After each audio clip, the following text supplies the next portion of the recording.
Hey everyone, and welcome to Obscurum, Wednesday nights here at Nerdsmith. I am your MC for the evening. My name is Heath. You can find me out there in the Twitterverse as at DireBearAC and on Twitch at DireBearGM and various other places.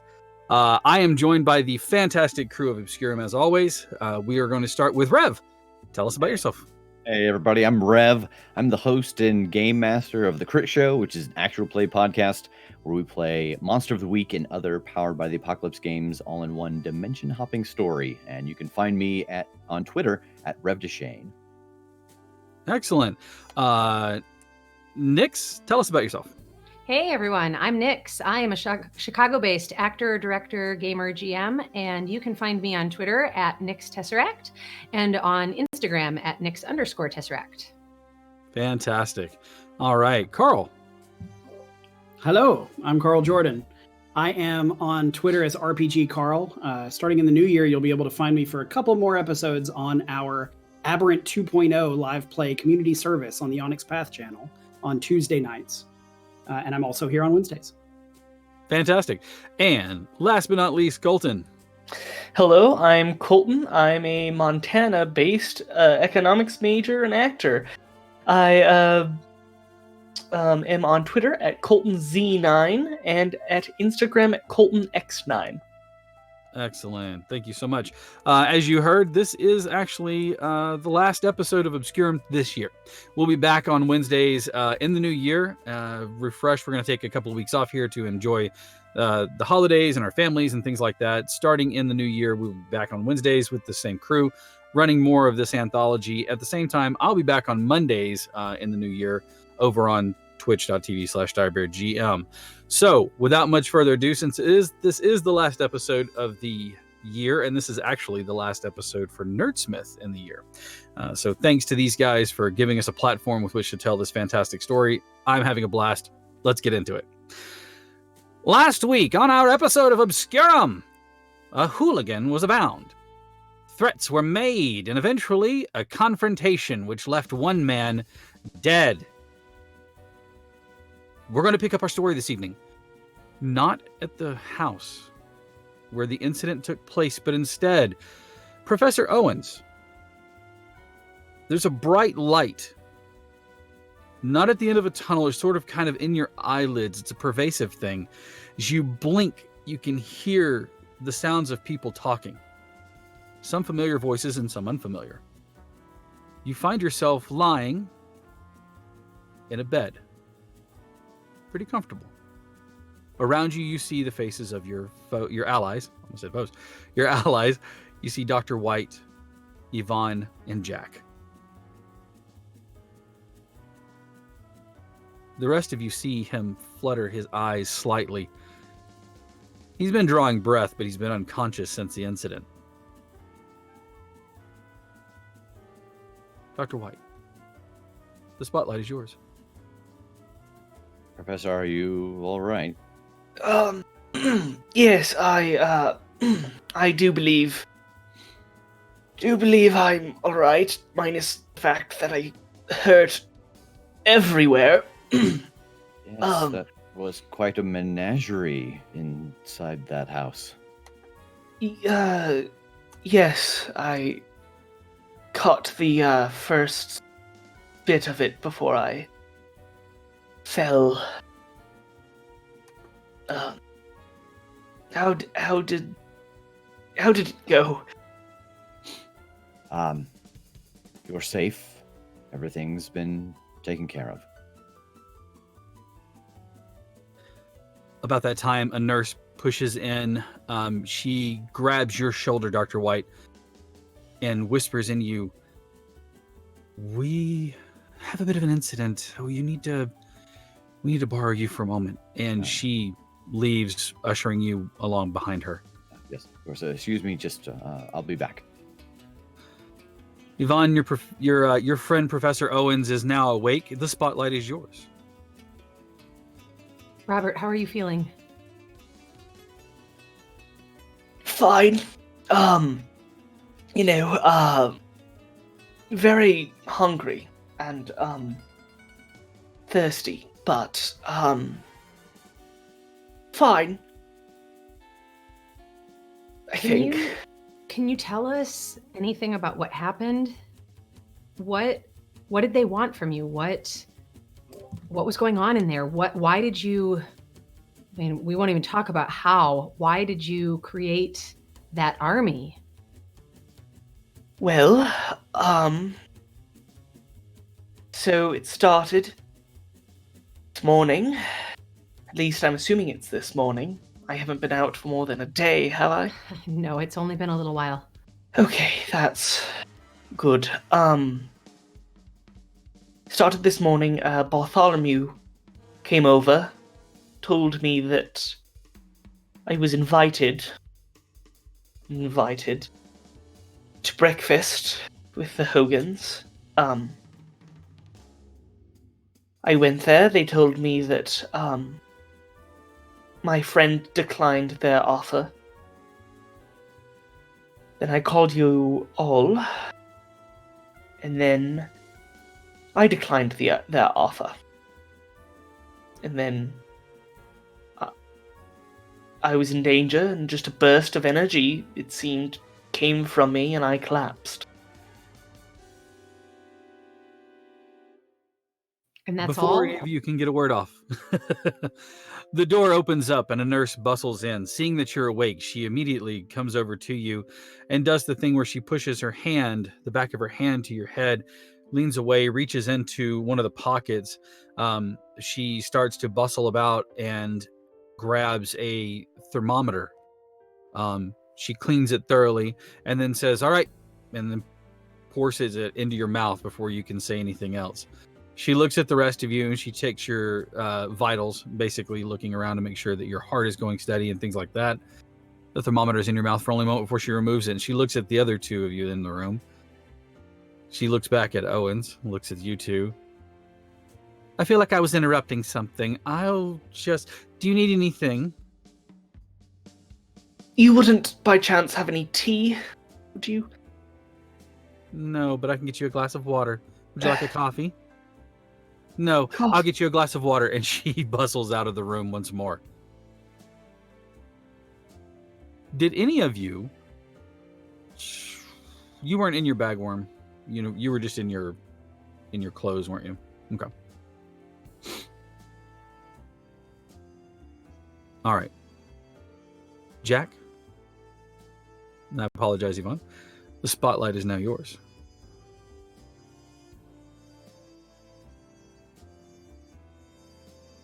Your audio's out, sir. I don't think this is the best place to talk. Looking at Yvonne. Yeah, I would tend to agree with that.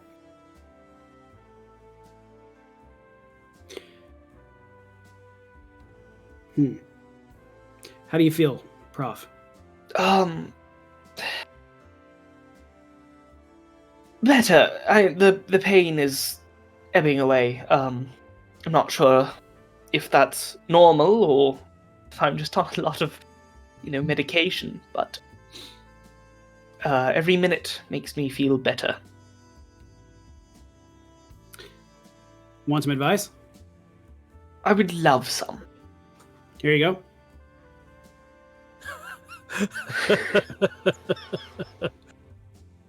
I take it and take a big swig. It burns like the not bottom shelf, but close to it whiskey that a man of Jack's caliber can afford,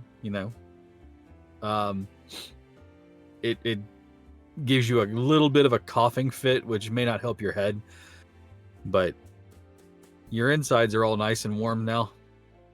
That's good. Yeah, there you go. Just breathe. Yep. Let it burn all your fears right out. Yep. Just cough. The nurse bustles back in with some care. She's bringing in some aspirin and a glass of water for you. She immediately sets it down and without saying much bustles back outside. The reason for her shortness and quickness is because, Dr. White, you realize that your waiting room, which normally holds a few people, is busier than usual. And there's an alarming connection between all of the victims that are sitting in there. The patients that are sitting in the waiting room, I should say. And what is it? What have we discovered in talking to them as they've checked in?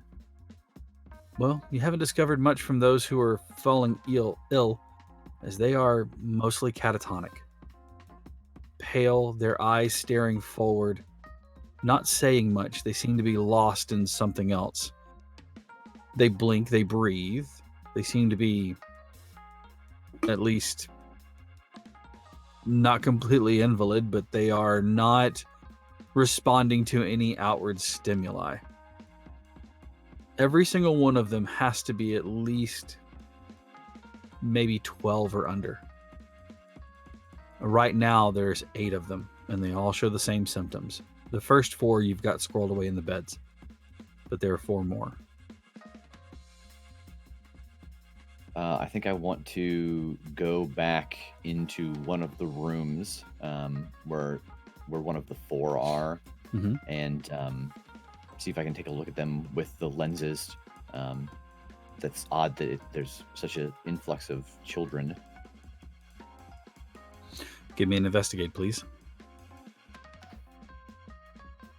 So I think I'm going to use Eye for weakness on this. And I think if this makes sense to you, I want to use Through the Cracks, because there's something about this that seems hidden, and so I want to try to look past the normal, like it's a a holiday time flu or Right. Yeah, Absolutely. I agree with you. Make that a thing. 8. Okay. You do discover that they are being afflicted by something that is almost unnatural. I should say preternatural or supernatural, maybe. It is not a natural order. It seems to affect their minds only. So their bodies are in health, but as you know, unless you put feeding tubes in them and all that necessary thing, that they may not, their physical health may fail eventually. But every single one of them seem to be affected that way. I think I want to go back into the room where everyone is sitting with the professor. Okay. Absolutely. The door opens to the room, Professor Owens, and in bustles Dr. White. Sorry, I realize that we have just gotten in and had a seat. My waiting room has almost a dozen children, all under the age of 12, who seem to be suffering from the same affliction, like they are almost catatonic. And I can tell there's something otherworldly, supernatural, something off about it. I was wondering if perhaps, if you're feeling up to it, we might be able to check out the houses of some of these children while I've got them and their families here, and we know no one will be around. Maybe there's some clue to tell us what's happened to all of them. This has all been within the last couple of hours, and this could be spreading much quicker.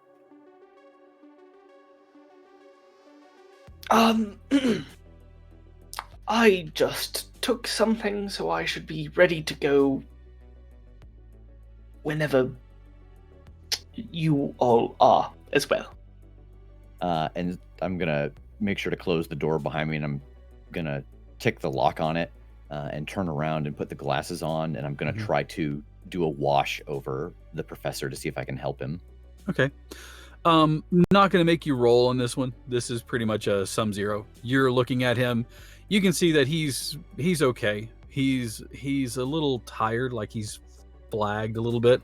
But he's, a little fatigued, but it's just, it's something that a good night's rest, or just not doing anything like whatever it was he did back at the house again would probably be fine. Do I feel like I could get him back to his normal state if I were to actually heal him? Yeah, absolutely. You can, like, reinvigorating him. You absolutely could. Okay. Yeah, I'd like to try that. Sure. Would this be a... Would this be I'm sorry, you cut out on me there a little bit. I started thinking, and so I let my finger slip off the microphone as I went into darkness. I'm trying to think, is this a change the game? Is this... You're not really facing any danger or anything. This may be a Sub-Zero as well, just because it's not like you're pouring everything you have into him to restore him to a state of livelihood. You're just more of giving him a little top off. I think we can just hand wave this one. Since, again, like I said, for the most part, he's okay. Just a little fatigued. So if you kind of gave him a top off, he should be fine as far as that's concerned. Okay, so I'll do that. Excellent. All right. Excuse me. Professor Owens, slipping back onto your jacket and things like that. You guys are going to set off. Where would you like to start? How would you like to go about this? Someone give me your plan. So the first thing I'm going to do is call Vespa. Okay. And get a team driven to our location with the same team as the bagworm takes, which is Abiel, a mantis named Johannes, Frank the ironclad beetle, and a web spinner bug named Warp. Okay. You did not have them with you whenever you went to the house, did you? Correct. They were just somewhere in my... They were at home. Yes. Okay, that's fine. Slipping onto your jacket, as you are tended to do, you kind of slip your hands in your pocket, and it closes around something that is unfamiliar. You take it out, and it's like an old school house, like an old house key, the kind that has the almost like the triangular shape to it, but the stem of it ends in a pearl, inlaid mother of pearl like handle that has like 6 petals on it. You're not familiar with it. You've never seen it before. Well, that's interesting. I'm sure I've never seen this before. Well, your reverie is cut off by the door opening once again, and you see, or actually the door jiggling a bit. Yeah, I will spin around and unlock it. All right. You spin around and unlock the door. The nurse looks at you and she says, "I'm sorry, doctor, but 2 more just came in." Yes, all right. Yeah, so if you, I'll talk to you all in a bit. I'm gonna need every bed we've got. Of course. We'll get this one refitted and one of the children in here as quickly as possible. Have you had a chance to look at any of them, Doc? I know your friends hurt, but... Yes, I have. It seems that we're going to need IVs in all of them. They're not getting the proper nutrition. It doesn't seem like they're responsive enough to take anything in. Could you bring me the sign-in list so far that we have? I want to make sure I know all the names and all the parents' names. Of course. And she goes, "Should we start diverting to St. Augustine?" Yes, as soon as you think we can get at least 2 or 3 beds in every room, we'll ask the parents to stay in the lobby or in the hallway. It's going to get crowded, but I don't want to separate anyone just yet. So call them, actually, and let them know that if they get any calls like this, to send them to themselves in case, even if we're closer. And I think at this point, Dr. White's kind of starting to move a little quicker, and and I actually like follow her down the hallway to get the sign-in thing. Yeah. And I step back in this room just long enough to give them 5 or 6 of these addresses. Okay. All right. You hand over a short list of names and addresses, things like that. Looking over it, and as a matter of fact, you watch as a few more parents kind of start to filter in. Only about 3 more now. So you're looking at having 8, 12, probably close to about 14 kids in there now. if my math is right. It might be right. And they're all in the same state, and they all seem to be there's no like direct tie other than whatever is affecting them. So it's not upper class, lower class, anything else like that. All the kids look to be the same. The parents look to be of all walks of life. So yeah, so I will set to getting everyone into their rooms and get them all right. IV'd up and whatnot. All right. Well, you're tending to that. Yvonne, Dr. White handed over the short list. Jack, Yvonne, Professor Owens, you guys have the short list of names. What are you going to do first? We'll start with Yvonne. What ideas do you have? Jack, is there any pattern to the houses? I know we don't have the whole list there, but where are they? I'm taking a look at the list and seeing if I can pick out what part of town or a radius that they're within. It does seem to have a radius, but as far as like one particular part of town, it doesn't seem to have any tie in there. So is the radius like distance from here, like we were convenient? No, actually, you were. Well, let me rephrase that. Yes, this was like a convenient location for most of them, but like just kind of giving it a glance, there's nothing really that like ties it off. It wasn't like this is the epicenter. It was like this was like a close thing for like if they were all gathered in this area for something. I don't know. I mean, it's possible that people from these different parts of town may shop at the same place for Christmas or something, but no, at a first glance, this doesn't look related to each other. Yvonne, that actually strikes something in your head. The Christmas thing. You had seen signs in your PR thing up at some of the shops and things like that about like different shops like the Nordstroms and things like that about meeting Santa Claus and things like that. Okay. I'm going to just keep that in my mind for now.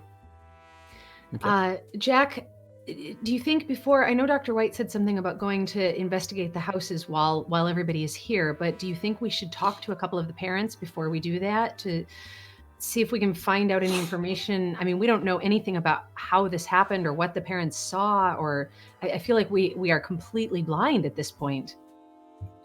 First step of canvassing is usually asking questions. It can't hurt since we have them all here. Do we want to, each of the three of us, take a set of parents, or should we go together? No, split up. It'll be less intimidating. Yeah. Okay.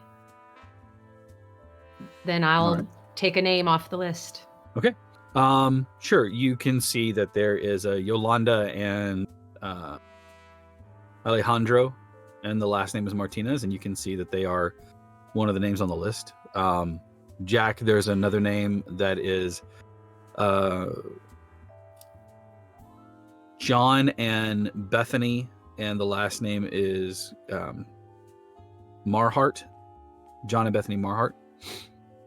And Professor Owens, are you going to take a name and go talk to people? Yes. Since you're good at talking. Oh, yes. The names on yours are Barry and Mildred, and the last name is Whitehouse. Barry and Mildred Whitehouse. All right. So we're going to go ahead and have you guys split up. We're going to start again with Yvonne. You kind of step into the hallway and look around. There's probably, by this time, there's probably about almost 16 sets of parents in there. And again, like I said, all walks of life. Are the kids still out where I can see them, or have they been ushered into rooms by this point? Now, you do see some of the kids that are still out there as they are waiting to get into the rooms. However, the names off of the list would have been some of the first kids that got put into rooms. Sure, but there are children, comatose children, that are in my eyesight. Yes, there are. Okay, I think when I walk out there, that's going to take me aback for a moment, and it's going to take me a minute to kind of gather myself. And then I'm going to shake it off and look around. And is there a Martinez family here? Yolanda and Alejandro? You see a man stand up. He's wearing a plain work jacket. Underneath it, though, you see what would be like one of his nicest button-down shirts. He has his hat in hand, and he stands and looks. Does me? And So he I walk walks over to them. Okay. He stands up, and you see his wife stand up. She's a bit taller than he is. Given your first glance, they are definitely Hispanic of some sort, and you kind of make out maybe Puerto Rican. And he shakes your hand. Are you Miss Galloway? Just to maybe retcon that a tiny bit, Yes, I would please still do. be in my get up from last Okay. week because there would not Okay. have been time to change yet. So There would I not don't be. think that they would recognize me. Given the description of how it was last week, where you're just like very drawn plain and things like that, yeah, absolutely, they would not have any idea that the starlet Yvonne Calloway stands in front of them. Yes. He stands and looks at you as you walk over, and he says, "Can I help you?"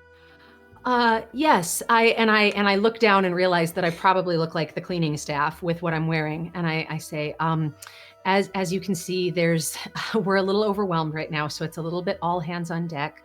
I have been asked to just get a little bit of information from you. Would that be all right if the three of us sit and you tell us a little bit about what happened to your child? And I'm looking down at the paperwork and realize I don't have the name. Yeah, that's okay. He says, Pedro? Pedro, right? yes, yeah. Could we talk a little bit? I mean, I told the nurses everything that they needed, but I mean, is there something wrong? No.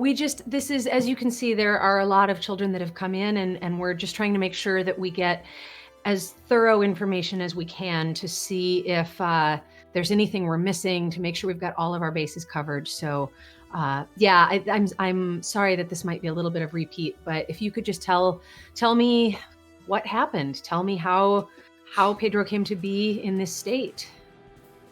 He looks to his wife, who looks questioningly, and he says a few words in Spanish, and she kind of like nods her head, and he says back to you, well, this it was my first day off in some time, and so we want to go to the department store and look around. Pedro was excited. He wanted this new glove, baseball glove, and we went there, and we noticed that there was a line to see Santa Claus, and he begged and asked and jumped up and down.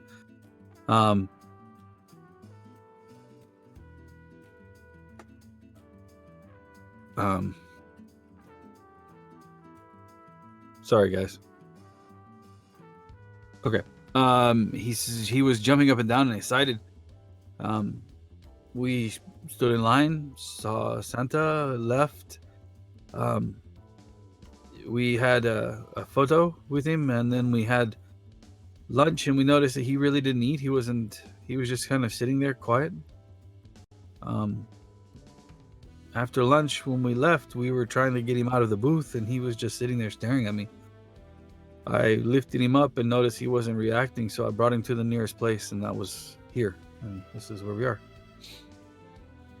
So, were there any other people around him, and I suppose children, because whatever this is seems to be affecting children? Did you notice anyone else there at the store that also seemed to be sick? The doctors are saying that this doesn't appear to be a virus or anything, but if there was something in the air, were there other children that seemed to be affected around you? I'm sorry, I didn't notice anything at the time, so when we had lunch, I wasn't really paying attention. Sure. I don't know. I mean, apparently there are quite a few of the children, but I don't remember seeing any of them at the restaurant. And as he's talking, the thing that niggled in the back of my mind earlier niggles again, and I don't quite know why, but I say, do you have the photo? Did they have one of those setups where they could give you the photo on the spot? He says something again to his wife, and you do hear the word fotografia, and she reaches into her purse, kind of fishes for a second, hands you what appears to be a printed in a little like cardboard frame, and you see this bright-eyed, dark-haired young boy sitting on the lap of a Santa who is smiling, the white beard. It's not the fake beard. It's an actual white beard, and he's sitting there on his knee, and Santa's pointing at the camera, and the boy is smiling. But yeah, it's the picture of. This is the picture that they hand us, and he hands it to you to look at. This looks like a very good Santa. What store was this at? The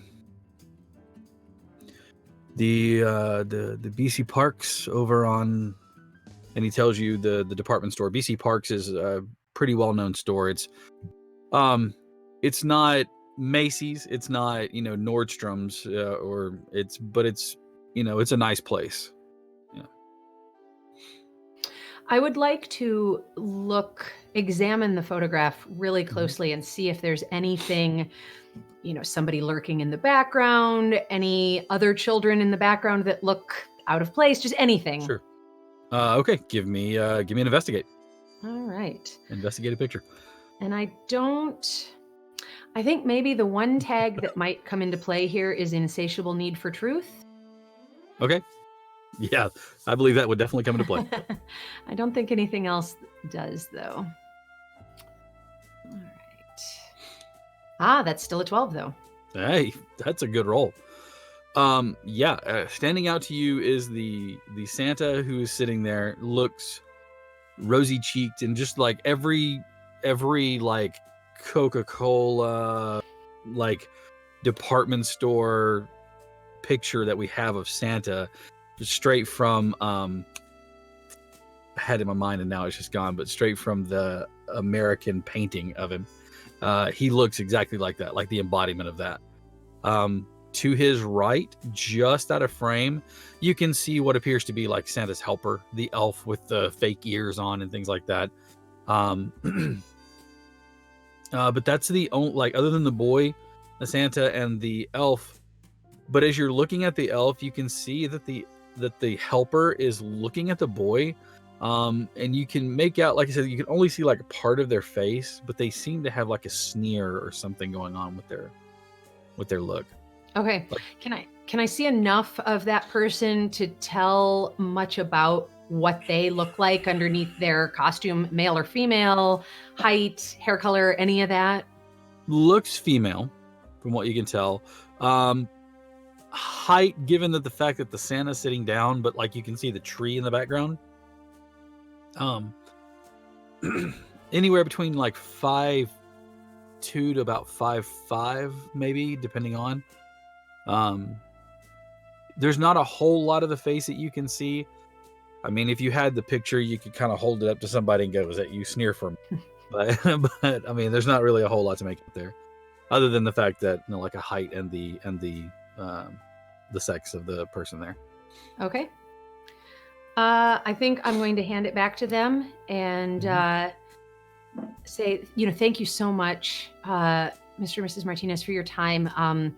I'll be around here for a little bit yet, but if you think of anything else that seems important or just out of place as you remember the morning, no matter how small it is, either find me, or if I'm not here, ask for Dr. White, and let us know.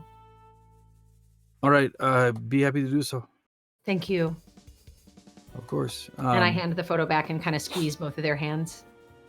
Thank you. And can we see our son? I will find out, and I look around for a nurse or something.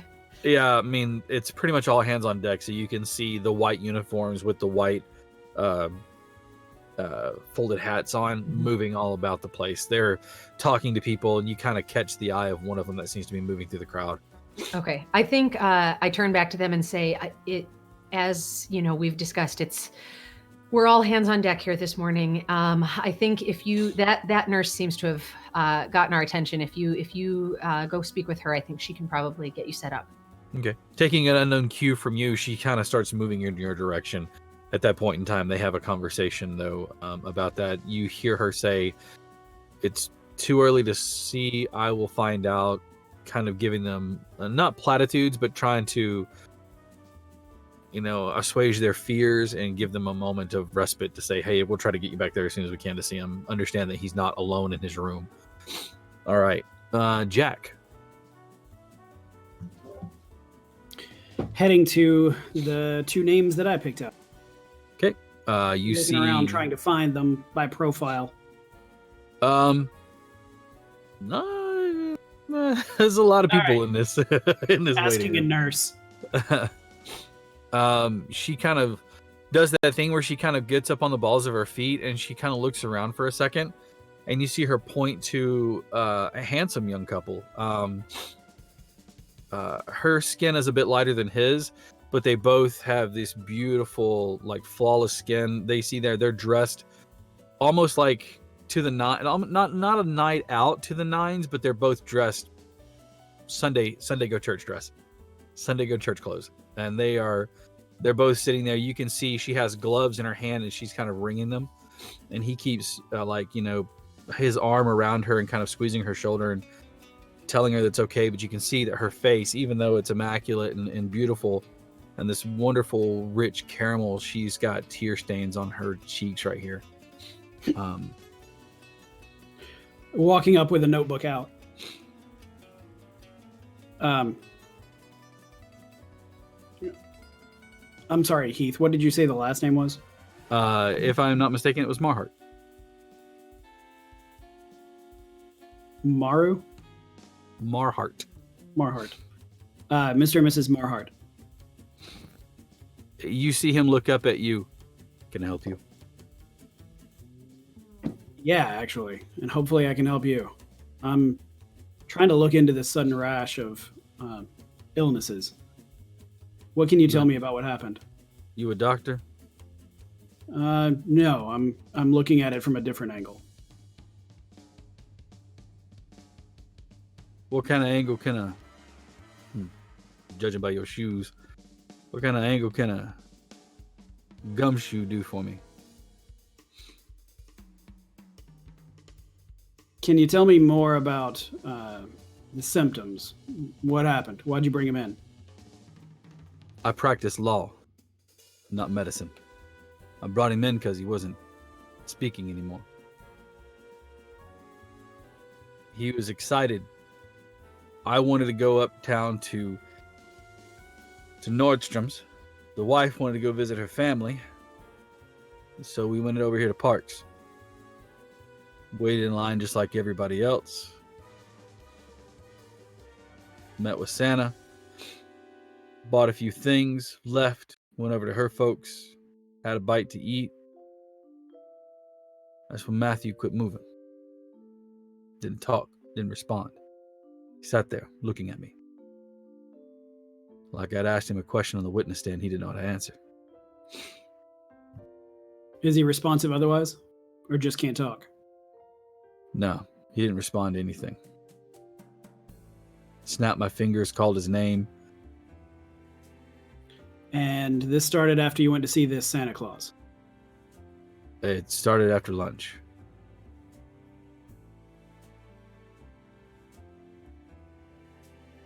All right.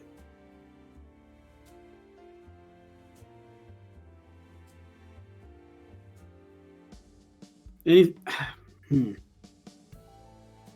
don't seem to fit in with a lot of the other people I see dressed around here, clothing-wise. He does this thing where he kind of like pulls his jacket a bit. No, but this was the closest place to her folks, so this is what we came to. I understand. Do any of these other families look like parents of children your kid would play with? I mean, some of them, sure. But I don't know anybody in here. Nobody looks familiar. Nobody looks familiar, really.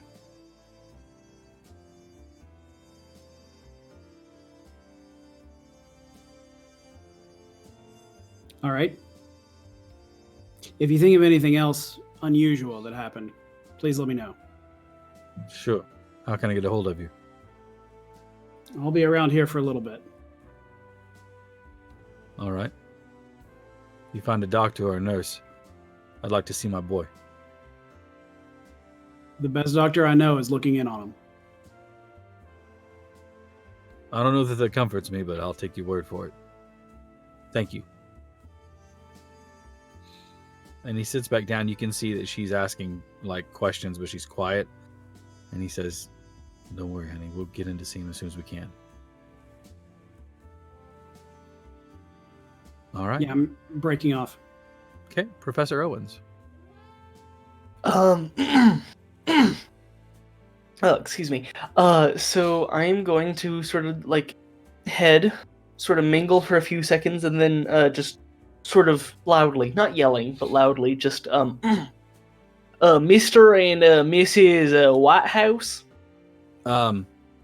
You see an elderly couple stand up. They're probably in their late 60s. His clothes looks like he had them for a long time. They're in good care, but they're definitely bigger than what they were maybe 10, 15 years ago. You can see he's wearing a jacket that has patches at the elbow.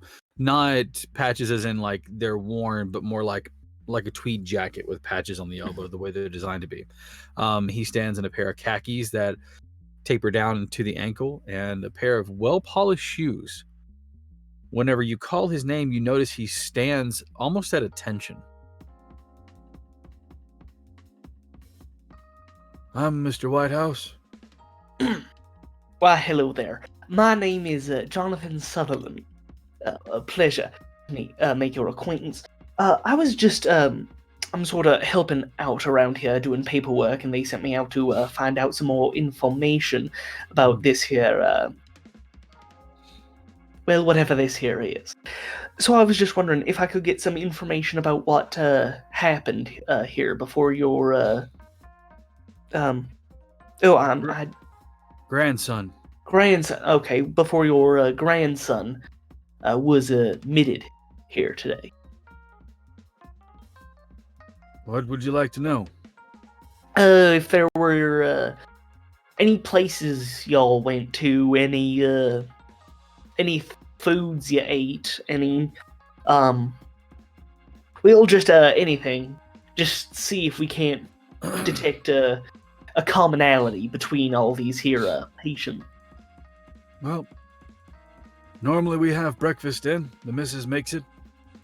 This morning we decided to deviate from our normal plan.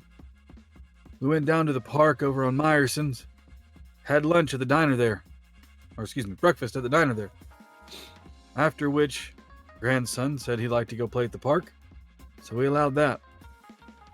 After the park, we noticed that there was and he kind of does his hand like this and looks at his watch for a moment. At around 8:30 or so, we noticed there was a couple who were having a conversation. At least I thought they were a couple. The gentleman looked a lot like Santa Claus and a younger lady that was there with him. I didn't get in the tussle. It's not my fight. There was no physicality. It was just close to the park. That's the only reason I knew it.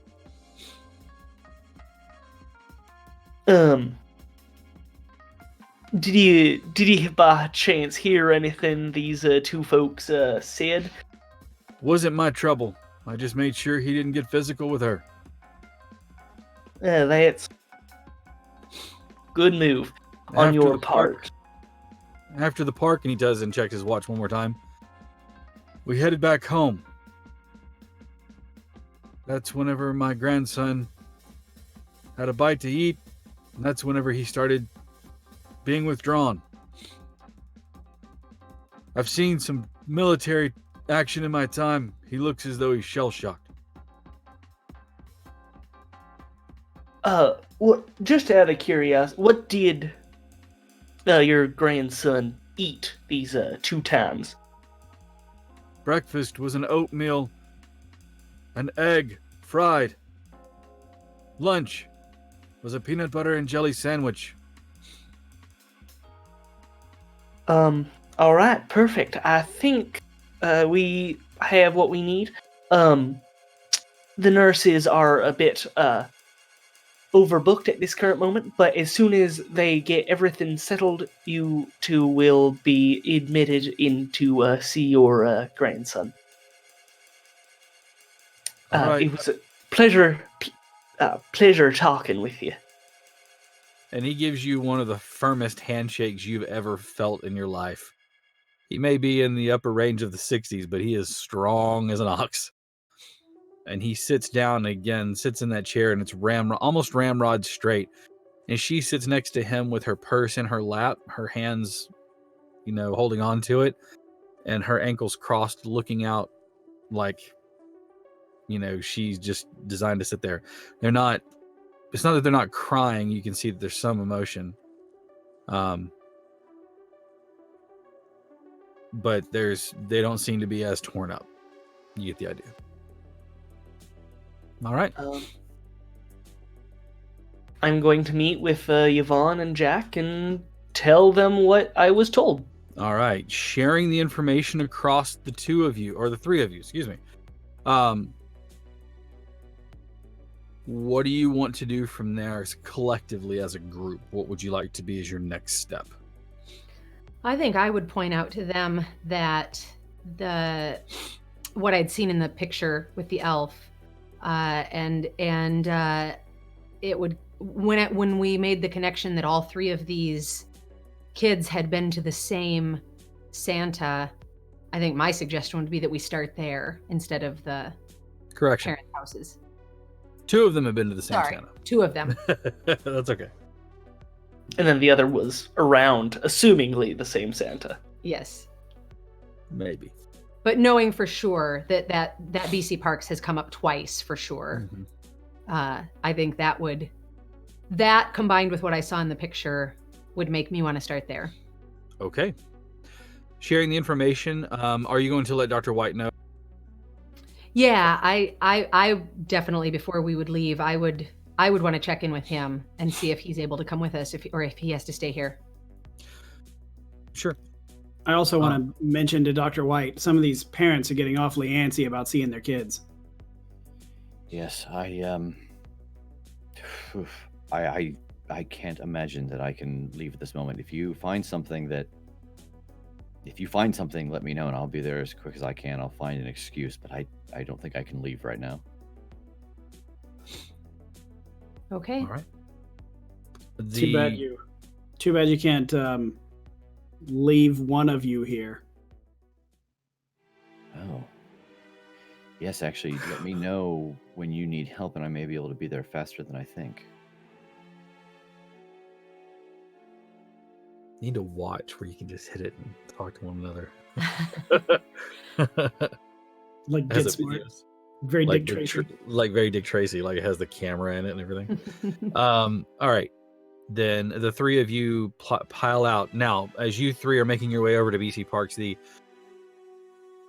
clinic is getting quite full. Every room and every bed, they've even brought out some of the collapsible gurneys and some of the cots that they can to fill it up. But you realize that you have reached capacity and there is no more room. Yeah, I think I'm going to make a couple calls to other clinics that I know of. I have a feeling that this scene might be the same at all of them, but I want to know for sure. Okay. Making a few calls. Are you just calling over there, or are you calling on friends and colleagues? Whichever one I think I would get an answer quickest, I think. Okay. Making a call to the colleagues, then you do find out very quickly that you seem to be closer to like the epicenter, but they are starting to see more people turn up at their location as this happens. And yours is an alarming rate, but you get the idea that the reason is because maybe of where you were located. Yeah. And I think that is kind of strange and unorthodox as it is. I think that as the three of them are leaving, I have like the parents getting up and moving out of the lobby so that we can rearrange furniture in the lobby, because I want to make sure that anyone that is brought here gets hooked up for nutrition and water, because I think it might be dangerous to send them across town as they are. Mm-hmm. Okay. Oddly enough, you actually watch as a lot of the parents start to pitch in and help out and start to move things around, fueled by a common enemy, I guess you could say, or a common need. You watch as they do that. As a matter of fact, some of the mothers start to get organized and start talking about doing other things and watching all the nurses go around. They start to make their way out of the building. As they said, they're going to gather their own resources. The fathers start helping you move the furniture around, and they're looking and deferring to you on what to do, how they should set things up, allowing the nurses to do what they need to do, but giving you room to direct everything. And pretty soon you have this whole production line, and eventually, while these guys are all gone, you watch as some of the women come back with pots and big things that, like, with soup and other food stuff that they can put together quickly so that they can help take care of the nurses and help take care of you and other doctors and things like that. The three of you hop into the nearest vehicle, and I think you said you were heading to BC Parks first. Is that correct? Okay. As you get to the BC Parks, you can see that there is a line. It's not out the door, but it's pretty good. The first floor has been redecorated, and the first floor is actually a rising ceiling. It goes all the way up through the building, and then there's balconies on all sides. And you can see that it goes probably about 30 feet in the air before you see like another ceiling. And you know that there is, like, the first floor is this open plan. The second floor has all these balcony shop, department store settings. The third floor is an actual floor, kind of like the first floor is. So you're looking at the first and second floor 30 feet to the ceiling. Sitting in the middle of this store is a gigantic Christmas tree. Green and made from tinsel and all sorts of things, and it is a flashy, gaudy looking thing. Gigantic ornaments on it, plastic candy canes, exactly what you would expect to see from like 1940s, 50s, get up at a department store. There beneath them is a rope queue, and you can see people lined up in it with their kids. Are all excited. You can see that there is a Santa sitting on the chair there, a throne-like thing. To his right and to his left are two little helpers, and there's a third person dressed up in finery. She has a camera on a tripod, and you can see that it is a big contraption, but it is one of the kinds that allows you to take the print almost immediately. There's like a few seconds wait. So what they do is you watch as they sit the child on Santa's lap. They take the picture first, and then Santa and the child have a conversation. The child is then escorted. At this point in time, you can see that the line is, like I said, it's pretty long. It's almost all the way to the front door. All walks of life here. You can see that everybody put on their best, even though it's Friday. Yeah. You can see that everybody has on their finery, and they're out here doing it up in style. It's the first day for Santa, so it's a big deal. Who's taking point between the three of you? I have a question. Are my bugs with me? Vespa did make it to the hospital, and she handed over the tubes. Perfect. Okay. Then I'm gonna, make them. Not bugs. Yeah, before we enter the. Yeah. Okay. I was more. You have an entourage of people with you. I was like throwing open the doors on either side and striding in. It's like you should have a big fur coat on your shoulders. I shall be the queen of the Interesting Times gang. That name. No. It's still not working for me. Yeah, okay. No one has provided a better name, so until someone does, I'm sticking with it. But it's more fun to just give you a hard time. Yeah, fair. I assume that's just the name for him and his bugs. Yeah. Whenever you find out that you're part of the gang, you'd be like, whoa, I didn't sign up for that. Let's see. So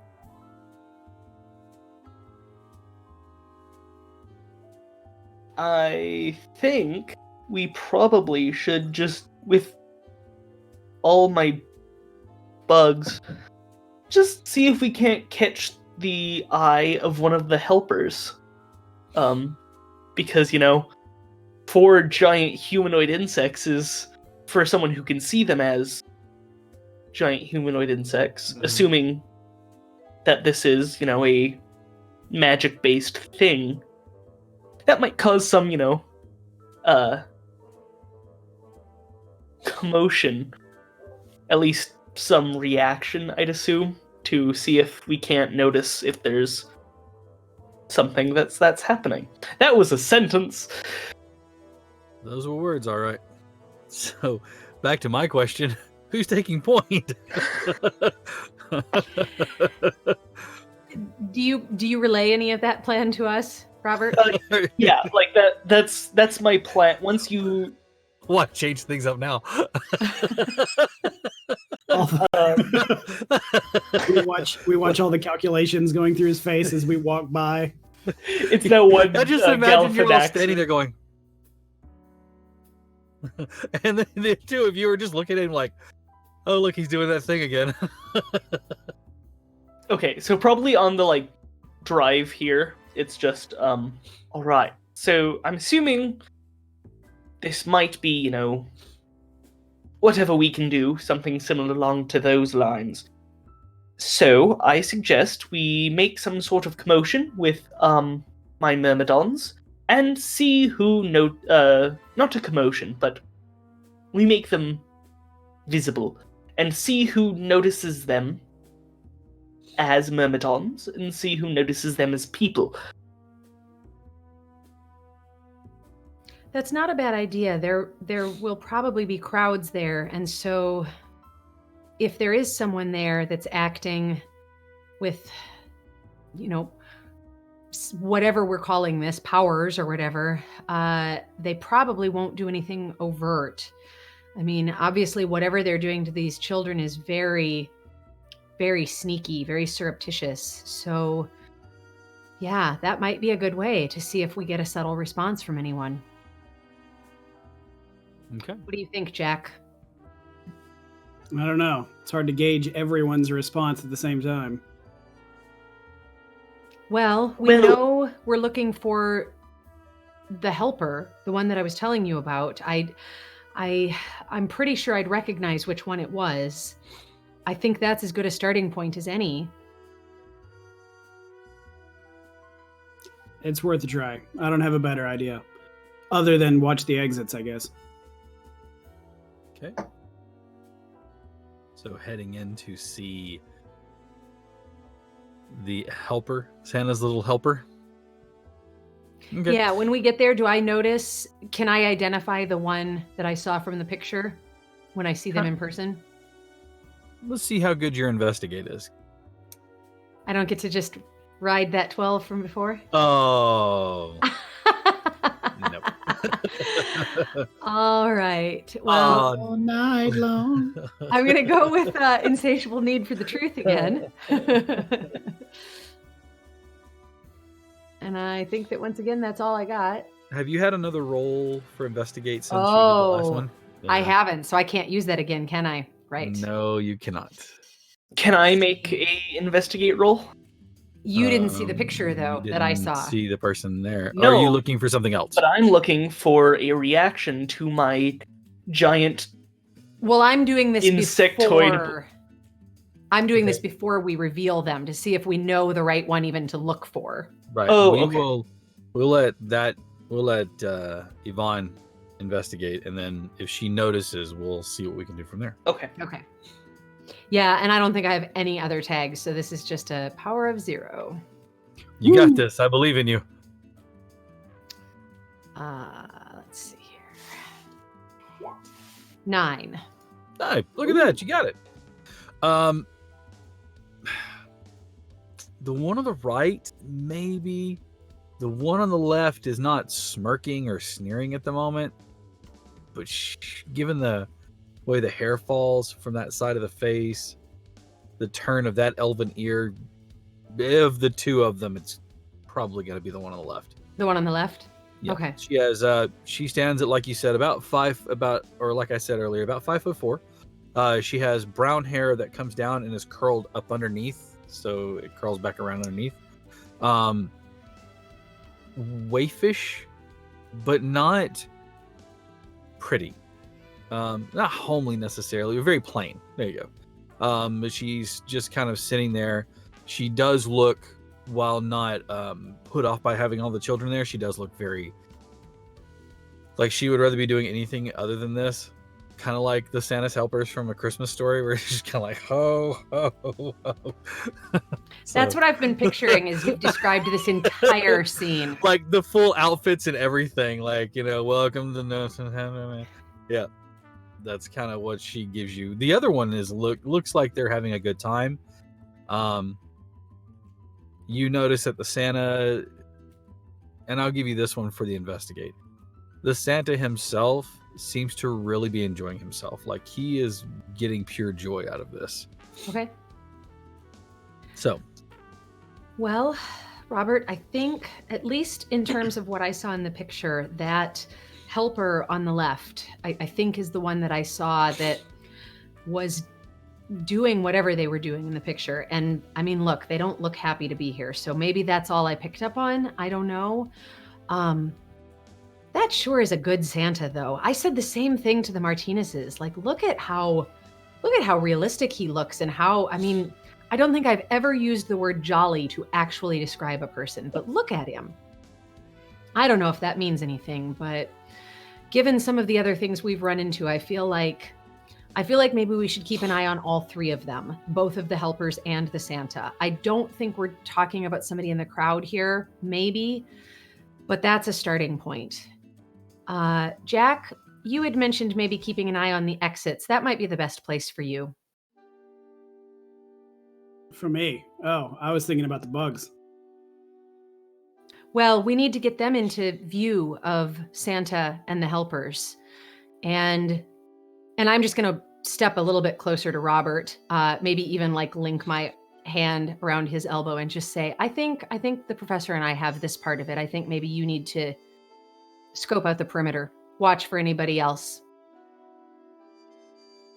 All right, fair enough. I'll head around back. How is Jack with kids anyways? Tiny, gross, disgusting, dirty humans. They're all covered in snot. Yeah, that's what I expected from Jack. I'm not surprised. I don't think anybody is, honestly.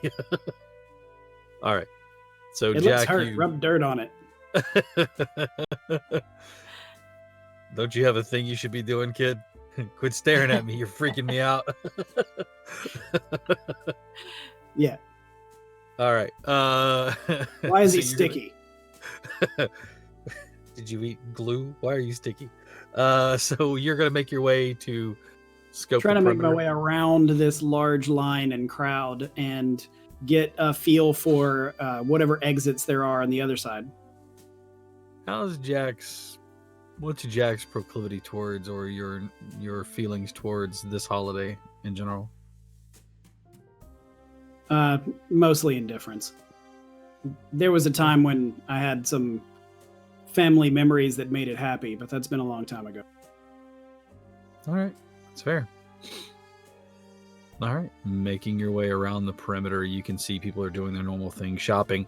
You see the hand-picked young ladies.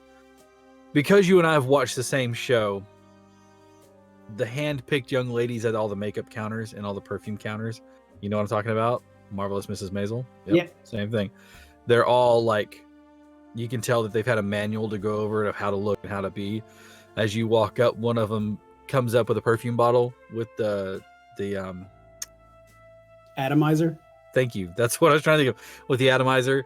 And she says, squirt, squirt, in the air, not on you, but in the air, like in front of you.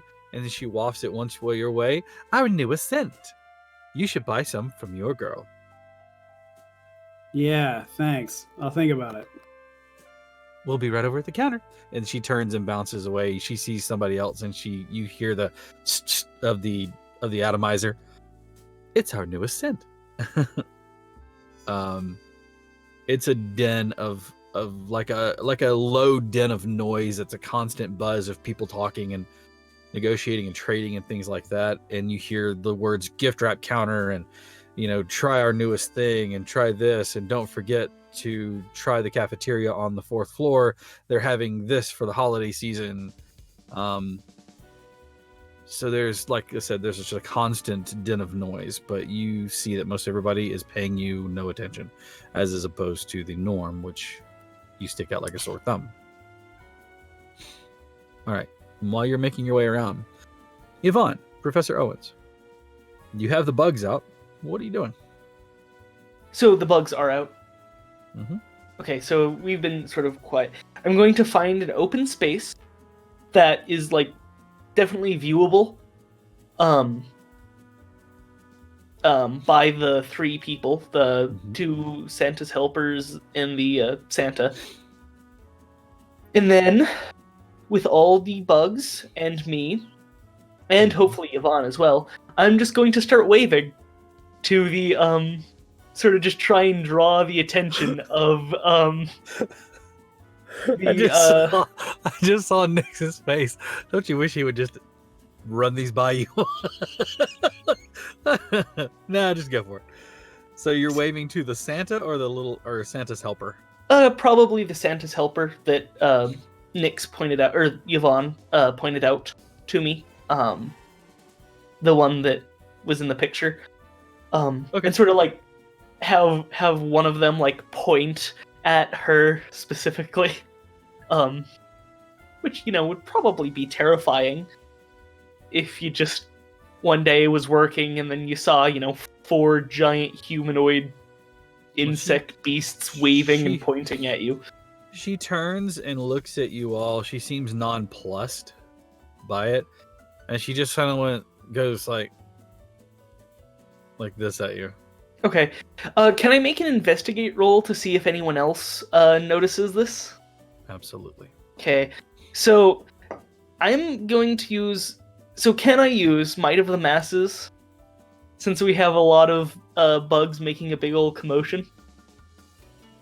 You know what? Yes, I'll allow it here because of the fact that you have a bunch of big bugs going. Perfect. I imagine it as the first Thor movie, whenever they show up and they kind of like tap on the glass and they're all just waving through the glass at him. Just imagine all the bugs standing behind you doing this. Yeah, pretty much. And entomological variations. That come into play. How would that wouldn't really come into play here because they're just standing there. Okay. I mean, the fact that they're very different Myrmidons, is in and of itself varied enough, but they're not using their abilities and their differences to try to do this. They're just standing there waving. Okay, and I don't think specialist species or you social servants would also... No, I don't think so. Not into play here. Okay, then I think it's just the one. I don't have any other research. Well, I believe in investigate. I don't. A 10! Woo! Look at that. Yay! You have little faith. It was so much more interesting last week. Oh. Yeah. Yes, you look around and you kind of see one of the children slips off of Santa's knee, a little girl, and she bounces over to the exit. The Santa's helper that kind of like gave you that motion, she kind of walks over and takes the girl's hand, and it's one of those things where it's like, and then walks with the kid over to the exit, and she kind of gives and then walks back to her place, and you can see the next child gets on the lap, and they talk, and Santa kind of nods and laughs. He gives it. It's a deep, resonant laugh, and the child slips off of Santa's knee, but instead of going right, goes left to the other helper. I'm sorry, as you were looking at them, left, but as you're standing there, goes to the other helper, the one on the right-hand side, not the left-hand side, which is the one that you guys are looking at. Goes to the right-hand side, and then you see that this Santa's helper is more involved and more interested, and she is like squats down close, and she's like talking to the kid, and the kid's like nodding up and down, and then takes the hand, and then they leave.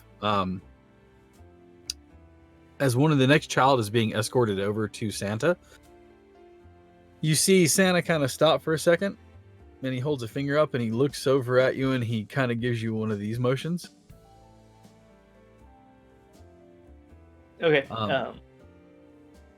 The well-dressed person that's been taking the photos, he kind of gets up for a second and walks over and kind of whispers something. You see them turn around. All right, everybody, give us just a few minutes and Santa will be right back. He needs to stretch his legs. He's going to be riding in that sleigh all night, and it gets kind of hard to sit down for a long period of time. So we're going to let him stretch his legs and he'll be right back, okay? And you kind of hear a despondent "oh" from a lot of people, but for the most part, they understand. He walks over to you, and without missing a beat, he just smiles and says, "Robert Owens. I don't think I ever got you that your own personal ant farm, did I? Looks like you did all right for yourself." And he kind of pats you on your arm. At this point, I'm just looking at Yvonne, like, just in sheer confusion. And I am returning that look. He smiles at you and kind of puts a finger to his nose like this. "I know you're in disguise, Yvonne, and it's okay. You can't hide away from me." Have we met? Yeah, I second that question. Let's just say we've had an occasion where we've crossed paths a time or two. Luckily, I'm a little too fast, even in my old age. Well, I'm sorry, listen. I don't understand. I know Santas are frequently actors. Did you work on one of my films? No, but I haven't missed a one. Okay. I'm not sure how do you know Robert and I? Well, Robert, this one, is an avid letter writer. And he gives you a wink. "I don't want to disappoint the children. I know we'll have plenty to talk about." You look troubled. Yes. So, I'm assuming you just out of curiosity, I have two questions. One will come after the other, depending on the first question's answer. What do you see here? And I point to one of my bugs. Ironclad beetle. Okay, perfect. That's so. Do you know anyone else in this area who would also see this as what it is?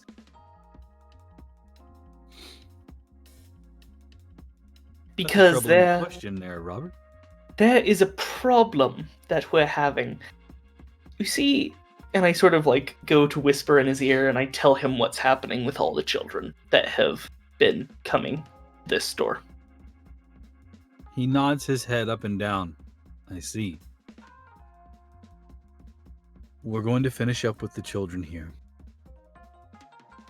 And then we're going to take care of this issue. Won't we? He kind of looks around. He goes, "You didn't come alone, did you?"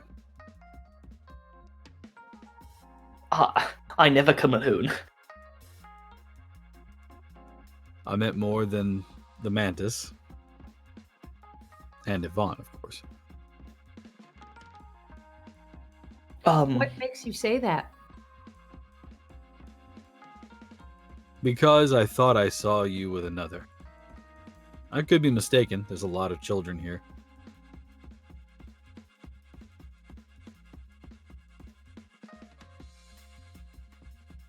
You said you're going to finish up and then you're going to help us figure out what's going on? Because whatever it is, it seems to be connected to you or someone here.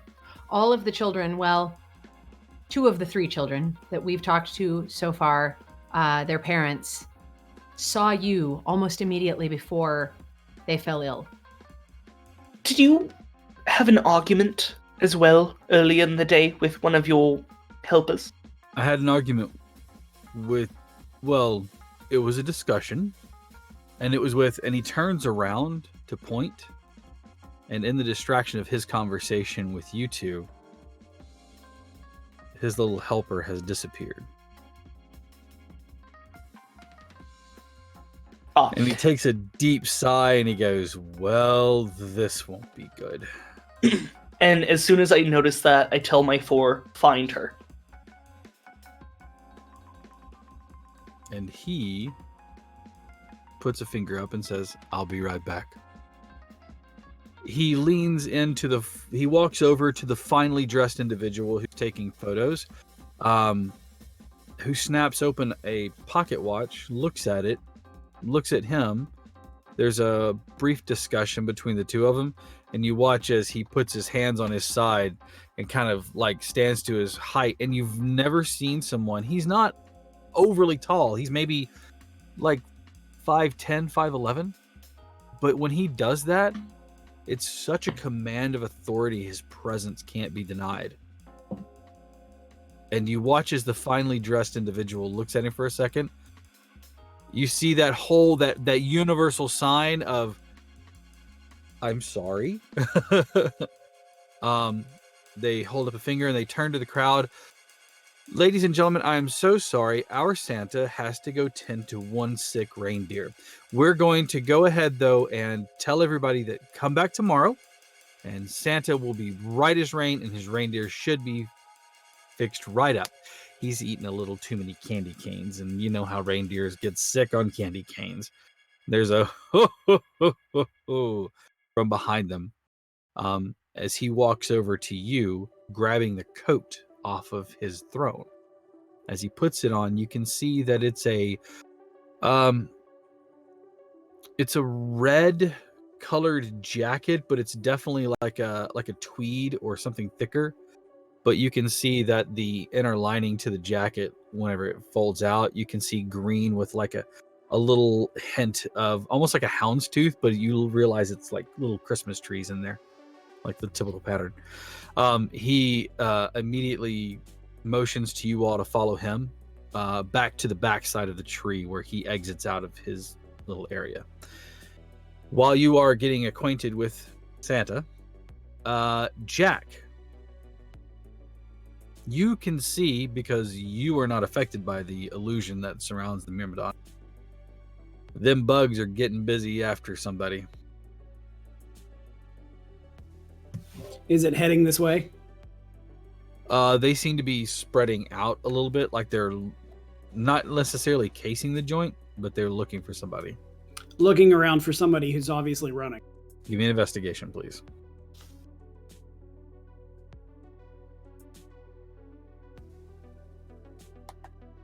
Oh, this will be fun.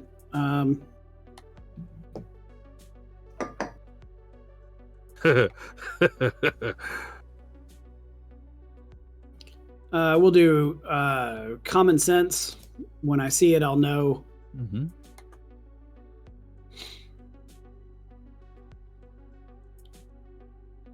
And how about never lose a rock, paper, scissors? To pick out a person by their motive, by the way they're moving. Okay, like using that to kind of identify this person's up to no good or Yes. seems to be running or something like that. Exactly. Not just this person is moving quickly, but seems to have a nefarious reason. That thing where they kind of look over their shoulder to see if they're being followed or anything else like that. Right. Okay, yeah, I'll allow that. Great. I would also... I don't think like a sore thumb matters, because I don't really care if they spot me. Mm-hmm. But I think my weakness tag of sleepless nights and heavy burden might both apply here. I would say that given the events of this morning, that the heavy burden would still carry over, even though you did what you thought was right, or what Right. you know to be right. And sleepless nights, yeah, given the kind of helter-skelter way the day has been going for you. All right. That gives me a power of 1. Okay. I still have a 10. All right. Hey, nice. Yeah, as a matter of fact, you see exactly what the bugs are looking for. As you remember, the young lady with the is standing there squirting into the air at a new customer victim that she has stopped. He is bumped by a quick moving individual. She's wearing a red jacket that has like tinsel at the sleeves and the collar. the first thought is that's got to be uncomfortable. It's belted with a large belt. You can see that she has on tights that are candy cane stripe, like red and white, down into green shoes that curl up, and they have little bells on the ends of the curls. So as she moves towards you, you hear you see her coming right towards you. Well, that's maybe convenient, maybe terrible. Let's find out. All right. I guess I'm going to try to move to intercept. And you said you had a 10 out of that, right? Yes. For a moment, as she bumps into that individual and kind of shoves them, the form of the individual seems to slightly change on, and then it immediately shifts back into what you see. But there was just a moment where it was a little different, a little taller, more hunched though. But yeah, she's coming right at you. Well, I'm going to try to stick myself in her way. Okay. Are you going to go toe to toe? You see her drop her shoulder as she comes barreling towards you, realizing you're going to get in her way. Can I help out with this roll? Unfortunately, your Myrmidons haven't caught up to her. Okay. And you are with Santa, so unfortunately I was just you're seeing out of ride where- with this. where my bugs were. Mm-hmm. I mean, they've recognized her and where she's going, but they were still back a bit from her. All right. Give me toe to toe. Going toe to toe, I'm using the tags tough as nails and cool under pressure. Sounds good. Ooh, 6. She she barrels right over you, and like you feel like you just got hit by a linebacker. When she runs into you, it's not a just shove you. You plant your feet and turn, and she just runs right into you. She spins you. You catch yourself on one of the counters, but not before you see her make her way to one of the lifts in the back. There's a ding, and she slides into the door as it's there. The elevator attendant looks at her and says, "Shouldn't you be back?" And she like shoves him to the side, and you see her pushing one of the lower buttons on the panel. What floor are we on? You're on the first floor, the ground floor, if you will. Okay, so she's not going far. Nope. All right, trying to prepare to head to a different floor. What other methods are?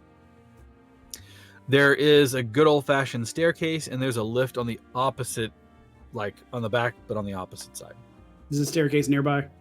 You could get to it and run up it maybe before it got anywhere. Doing that. Okay. You run up to the top floor. Or not the top floor, but the second floor. Yeah. Where the lift is. You run up there, and you can see the elevator doesn't open. Okay. Watching the elevator. Hitting the button? You hit the button, and you wait. While you're waiting, Santa looks at you all, and I'm going to keep calling him that because I'm not going to reveal his name otherwise. Looks at you two and says, "Well, looks like we've got a bit of an issue here. I had that under control, mostly. Now that he's gotten away, we'll have to track him down again." Well, I apologize, Santa, but it appears you didn't have it under control. Santa, do you want to explain exactly what you've got under control? Not out in the open. Let's go see if we can find that prickly person. Which way did your friends tell you that they went? Would I know where my... You can see them easily. Okay. And it looks like they went to the back of the building. You watch as the mantis is making his way back towards you calmly and informs you that the helper got on the lift, but it looks like it went down. I tell that to Santa. Probably going to the basement, to the crew rooms, or maybe the garage. We should head that way. Come on. And he marches, and he's walking out, and he's not wearing your typical Santa suit. It's a button-down shirt with suspenders, and he's wearing a nice pair of dress slacks with some black shoes on there. The pants are cuffed, but they are straight up and down with a nice crease in them and pleats on the front of the pants. Okay. He also isn't the rotund Santa. He looks like he's barrel chested, but not like, jolly fat Saint Nick. He's definitely not Kurt Russell as Santa. but you get the idea. So you said there was a garage, or Santa said there was a garage? There's a bottom floor, which has what you would understand to be like the crew meeting areas, as well as like a crew break rooms and an exit out to the garage. The cleaning staff and storage and things like that would be in the basement. Okay. Then I'm going to send Warp and Frank to the garage entrance. Okay. To sort of modulate traffic in and out of the garage. Oh. Okay. Are you going to have your spinner bug put like a web of netting up over the door? Yes, that's exactly what I was planning. Cool. Okay. So I've got to figure out how that's going to appear to everybody else. I was just thinking police tape. Sure. Like that. I feel like that's the obvious. I don't know why police tape would be up there. Thanks for throwing me for a loop. That's for Frank and Warp to figure out. While they're down there. Okay, so they head to the garage. Well, actually, Santa pushes the button for the elevator, calls it back up, and you can see the elevator attendant looks a bit, not disheveled, but a little off of his game. He kind of straightens his hat and like rubs at his elbow for a second. I apologize, folks. What floor?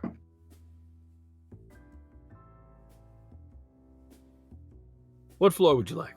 I believe we're going down. Yes, Robert? Yes, Santa? You watch as Santa, he goes, please, call me Chris. Yes, bottom floor, please, Dale. And he watches the attendant Dale looks, how did you, of course, he points at the badge that says Dale on there. He hits the bottom floor and the elevator descends. As you do, it opens up into a T, a hallway that goes left and right and also straight out in front of you. The garage, there's a label pointing to the garage to your left. There is break rooms straight ahead of you, storage and things like that are to your right. So, Mr. What I can only assume is Kringle. Why would you assume that? You told... never mind. You seem to know a lot about people. Would you happen to know where they are? I mean, you see them when they're sleeping. You know when they're awake, right? You're cheeky. Most individuals, yes. There are those that do escape my view. This one in particular. Okay, what do you know about our friend? Moment. He turns around and looks at Dale, and he says, Dale, if you could, on the second floor, there's a very confused gentleman in a tan fedora and a coat. Tell him we're waiting for him here on the bottom floor.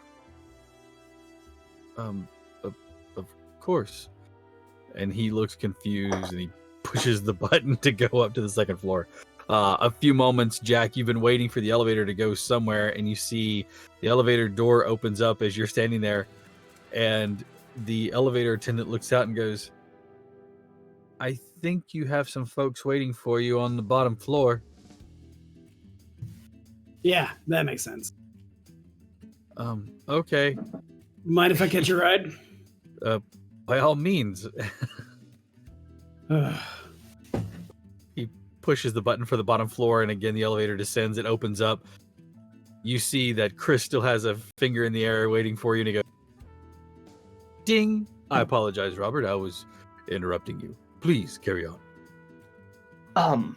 What do you know about our friend Dr. White? He's a good doctor and a good man. Okay, Jack, sure. so glad you could make it. And standing before you is what appears to be Santa. Who's the fat guy? So this is actually Santa.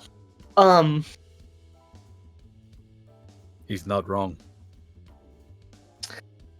I have a job proposal for you later. Now, He's often wrong.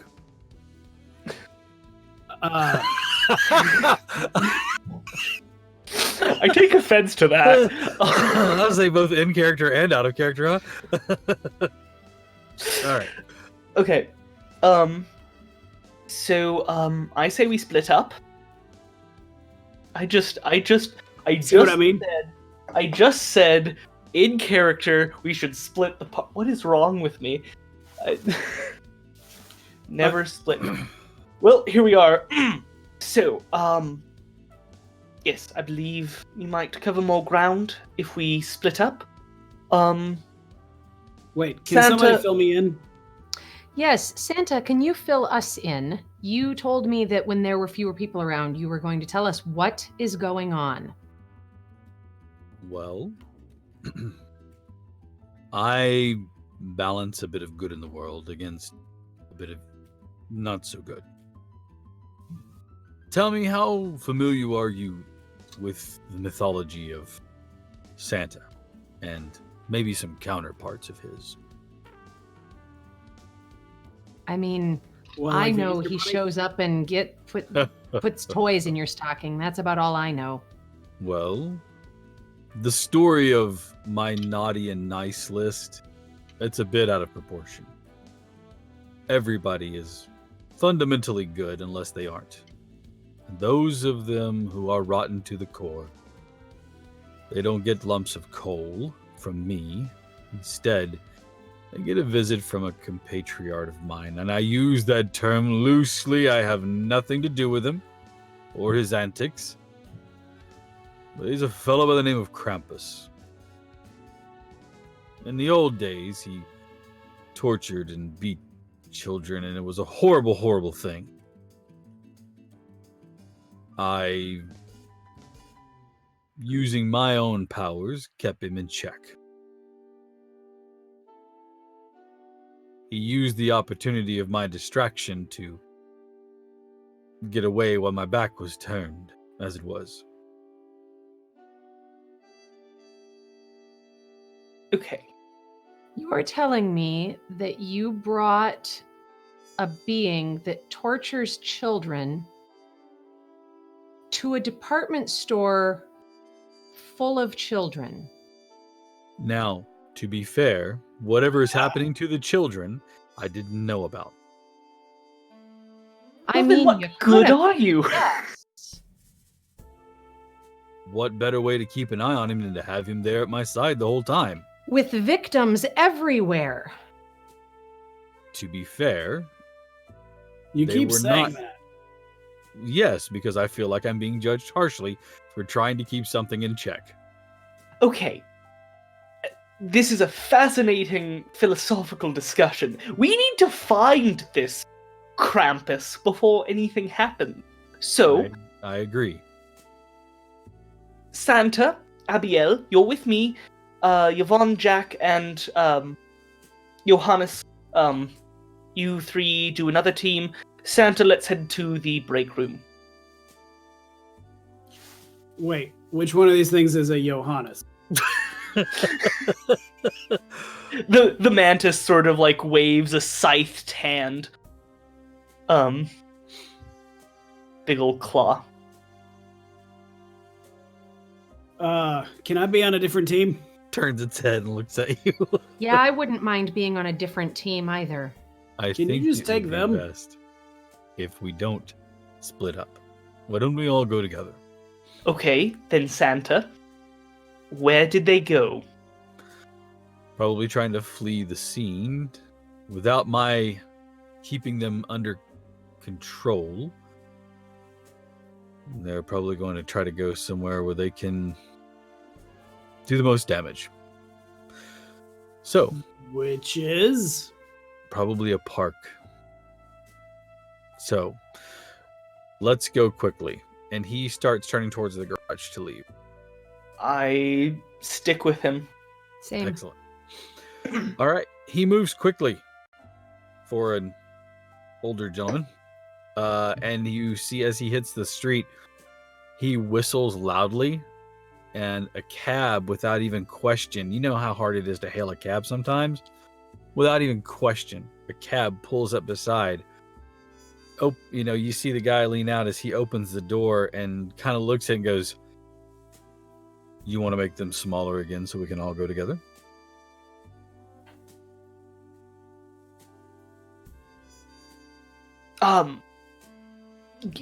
So that means I'm assuming Frank and Warp were not at all successful. I'm going to say Stop. that they were able to, but again, for the narrative, getting out of the garage is a door that you guys can leave.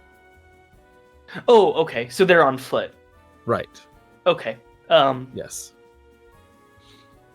Then yes, I'll shrink them, get them into their test tubes, and except for Abiel, who I think I'm going to send back to Dr. White's Okay.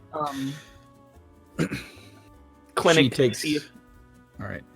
Well, she takes off to do her thing, and the four of you then pile into the vehicle. He leans forward and touches the man on his, his arms across the seat. He touches the man on his arm. Where's the nearest park from here? Just take us there. Okay. And you watch as he reaches up, and normally you watch as he stops the meter because it was already starting. He stops the meter and then puts his foot on the gas and takes off. A short ride away, you come to a small park encased in a brick fence. You can see there's some small playground equipment. There's some greenery there, not a whole lot. As the cab pulls up, he pats the man on the shoulder once again, takes a fold of bills out of his pocket and hands him a 20 and says, "Merry Christmas." And he climbs out of the vehicle and marches over towards the... He turns around and looks at all of you and he goes, "Before you're concerned, everything will be fine. I promise. The city has the three of you looking after it. It'll be fine. Now, let's go see if we can find this rapscallion." And as you head into the park, we are going to take a short break. Let's say 10 minutes, come back 10 to the hour, and we are going to refresh our drinks and get up, stretch our legs and things like that. Thank you all for tuning into our holiday episode of Obscurum here on Nerdsmith. Again, this is the last episode for the year, and this is actually the last show for Nerdsmith for the year, but we'll all be back in the new year with new shows and new stories and all sorts of fun new stuff. But in the meantime, give us about 10 minutes and we'll see you then. Thanks a lot, guys.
Hi, everybody.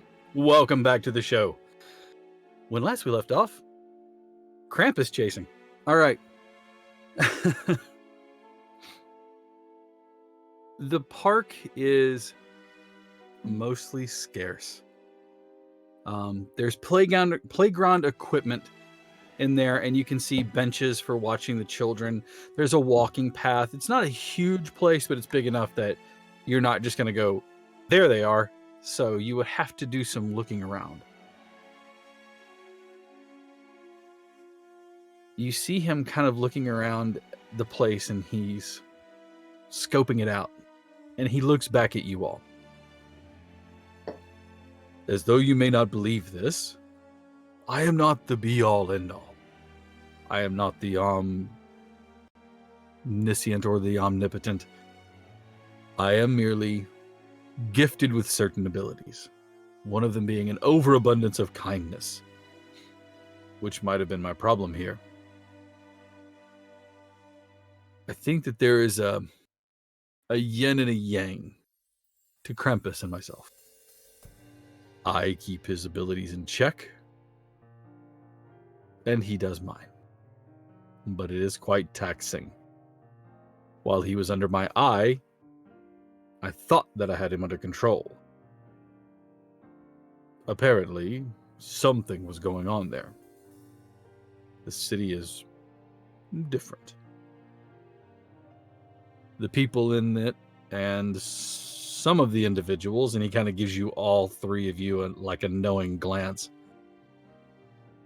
are above and beyond the norm, shall we say? I need your help. All of your help in tracking them down. I'll start looking here. If one of you would like to gain any help that you might have outside three of you, not that you're not capable. Yeah, I'm gonna regrow my 3 The three myrmidons. friends. Yep. Okay. Werp, Frank, and Johannes. Professor, you said you sent Abiel back to Dr. White. Did you send her to fetch him? Yes. Because I think we need him now as well. That was the intention. Okay. It will take a few minutes, but I'm going to say that as you guys were going in opposite directions and her being able to use her ability to be more mobile than a vehicle, she reached Dr. White. Dressed in her standard black dress with yellow accents on it, the very familiar Abiel, who to you looks like a bee person, informs you that they've made acquaintance who is searching down someone, and they're requesting your assistance. No, I think I'm good. I'll just stay here. So I've been thinking about. Cool. I've been thinking about how to be able to do this, to leave with all of these people that are kind of under my care. And here's what I'd like to try to sell you on. So I've got my murder of crows, which lets me make duplicates. Mm-hmm. With my routine, which is being the doctor healing hands, I just gained a new power tag, and I took what I called Super Tasker, just the idea of being able to go around from multiple rooms and keep all of the different diagnosis and the medicines and stuff straight, so that as I go from room to room, I can keep track of everything. What if I were to burn both of those tags? Could I create a duplicate of myself to stay here that I could lend that knowledge to, or that could, like, you know what I'm saying? Like, keep part of my mind absolutely. here? Yeah, I got you. I'm going to say that it will allow you, where normally you can create multiple copies of yourself because you're trying to hyper focus these two powers, that you are going to be allowed to create a single copy of yourself. And he will have all of your knowledge. The only difference is that he may not be as eloquent. Yeah, that's fair. I'm not gonna say he's just like gonna like open his mouth and smoke's gonna pour out. You need medicine now. Yeah, he's not sticky pointy thing in person. But he may give the impression that he's tired. All of the running around has made him start to kind of not slip up to where he's gonna harm somebody, but like he may take a long pause before answering the question. Almost like As he's kind of connecting to me to pull the information out. You're picking up what I'm putting down, sir. Okay. Yeah. Exactly. Yeah, so I will go into my office and I will burn both of those tags, Okay. Super Tasker and Murder of Crows, and then I myself will slip out the window in my smoke form. Ultimately keeping to what you said. No, thanks. I'm good here. I'll stay. But at the same time, being able to go elsewhere. Excellent. You are familiar making your rounds about town, almost as not quite as like on the street as Jack is, but you are able to make your way to the park that you're familiar with. In your smoke form, you're able to move pretty quickly, a lot faster than probably the vehicle that took them there. So after they showed up, only a short few moments, you all watch as the shadowy smoke form of Dr. White. Now, when you arrive, having heard the words, they've made an acquaintance and they need your help. How are you presenting yourself? I think, gosh, because this is like the middle of the day. I think that it is like in a tree, like on a high branch, just like, because I don't want to be seen. Are you as in the Dr. full Raven? I think I have to be Are so you that the- someone doesn't see me here and then think like, wait a minute. Raven in the tree. Yeah. Caw. Look up here. Nevermore. Nevermore. I just want it in that voice too. Just like looking down, going, "Hey, nevermore." But yeah, I think it is someplace kind of hidden because I don't think I Okay. can be Dr. White here in case someone happens to go to the clinic as well. Mm-hmm. Mm-hmm. Yeah, sure. So you appear in the shadowy branches of a nearby maple tree, high enough up that you're What are you looking at, buddy? high enough up there that you're startling squirrels, but but low enough that you can clamber down without much damage. You see them standing there, your friends, allies, and amongst them is a man dressed in not a bright red, but more of a crimson suit. It looks to be very well done.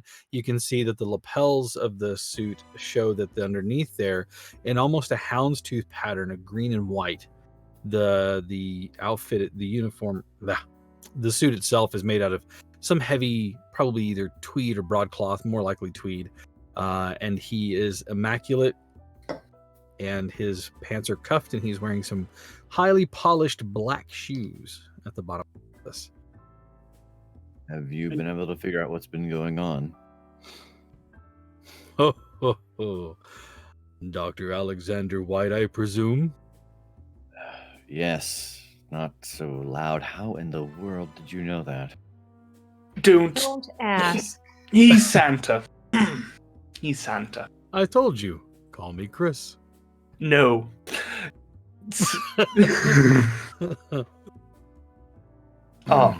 Okay, so this is the weird. No, I mean, this is probably the second weird. Are you still in the tree, or are you like? Yeah, I'll come down. Okay, sounds good. Nope. What's I just the, want you what's still the, in am I the just? tree. Are we just yelling? Okay. Anyways. So this may sound insane, but you know, I can make bugs giant. So, we're looking for Krampus. He's the one that's doing all the things to the kids. That was a bad sentence, but here we go.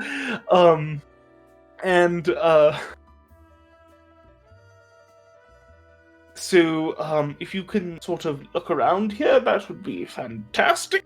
Because we sort of need to make sure is contained with Santa's magics. Santa, that makes it occur to me. What exactly, if we capture this Krampus, will the kids just be okay? Do you need to do something? What is our end game here? Well, I mean, of course, our end game is always to help children. Once we've gathered that rapscallion, then I will tend to the children, and they'll be right as rain. I promise. So, Santa and the Krampus who used to torture children, and you're Santa. Indeed. And I walk up to him, Mhm. and it just is this nicely dressed man. What did I want when I was 12? 12 years old. If I'm not mistaken, that's about the time that you were starting to move from baseball and you found an eye for cars. You would ask for a toy car, and if I'm not mistaken, it was a blue one, and it wasn't just any car, it was an actual 1929 Ford three-door coupe. Well, let's get looking then, shall we? And I'm gonna start trying to help canvas this park. What just happened? Was that right? Apparently so. And I'll turn off a different direction, very pointedly, a different direction from Jack, and start looking around as well. Okay. All right. We're going to get some different investigation rolls from each of you using your own individual tags and things like that. We will go ahead and start with Jack. Oh, good. Okay. Boy. So while we're working with Jack here, the rest of you, go ahead and start figuring out what tags and weaknesses you might think would come into play in an investigation roll in a park at about 4:30 in the afternoon.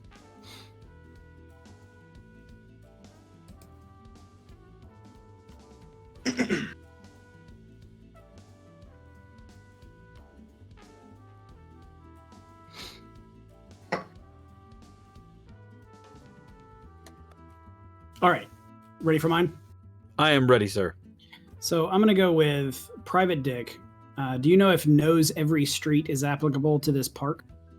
I would say probably not, because you would be familiar with where the park is, but I don't know about running through the park. All right. When I see it, I'll know. Yeah. Logical deduction. Okay. Common sense. Okay. And what about never lose at rock, paper, scissors? For reading people in the park.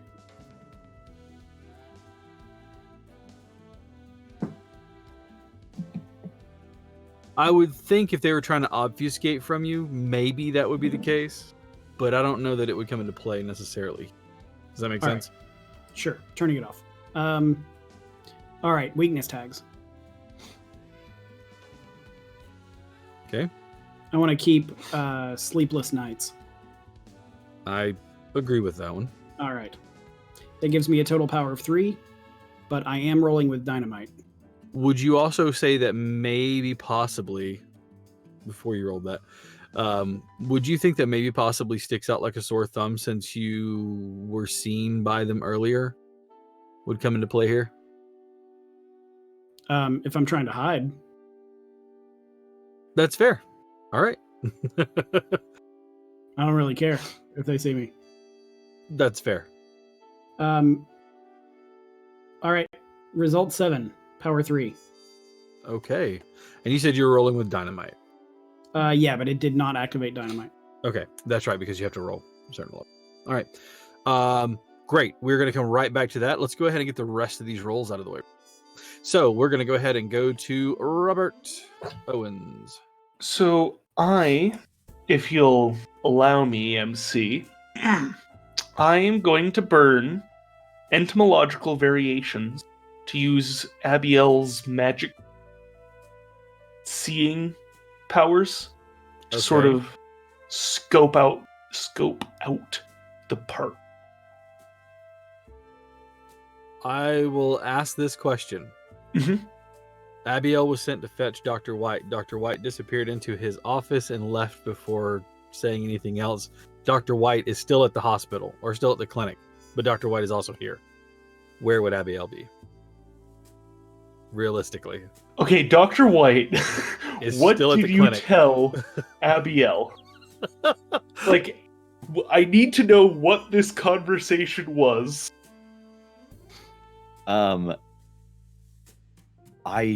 I don't know. Oh boy, I don't want to hamstring you that way. I can't imagine I did. I'm so used to them just reacting to your orders.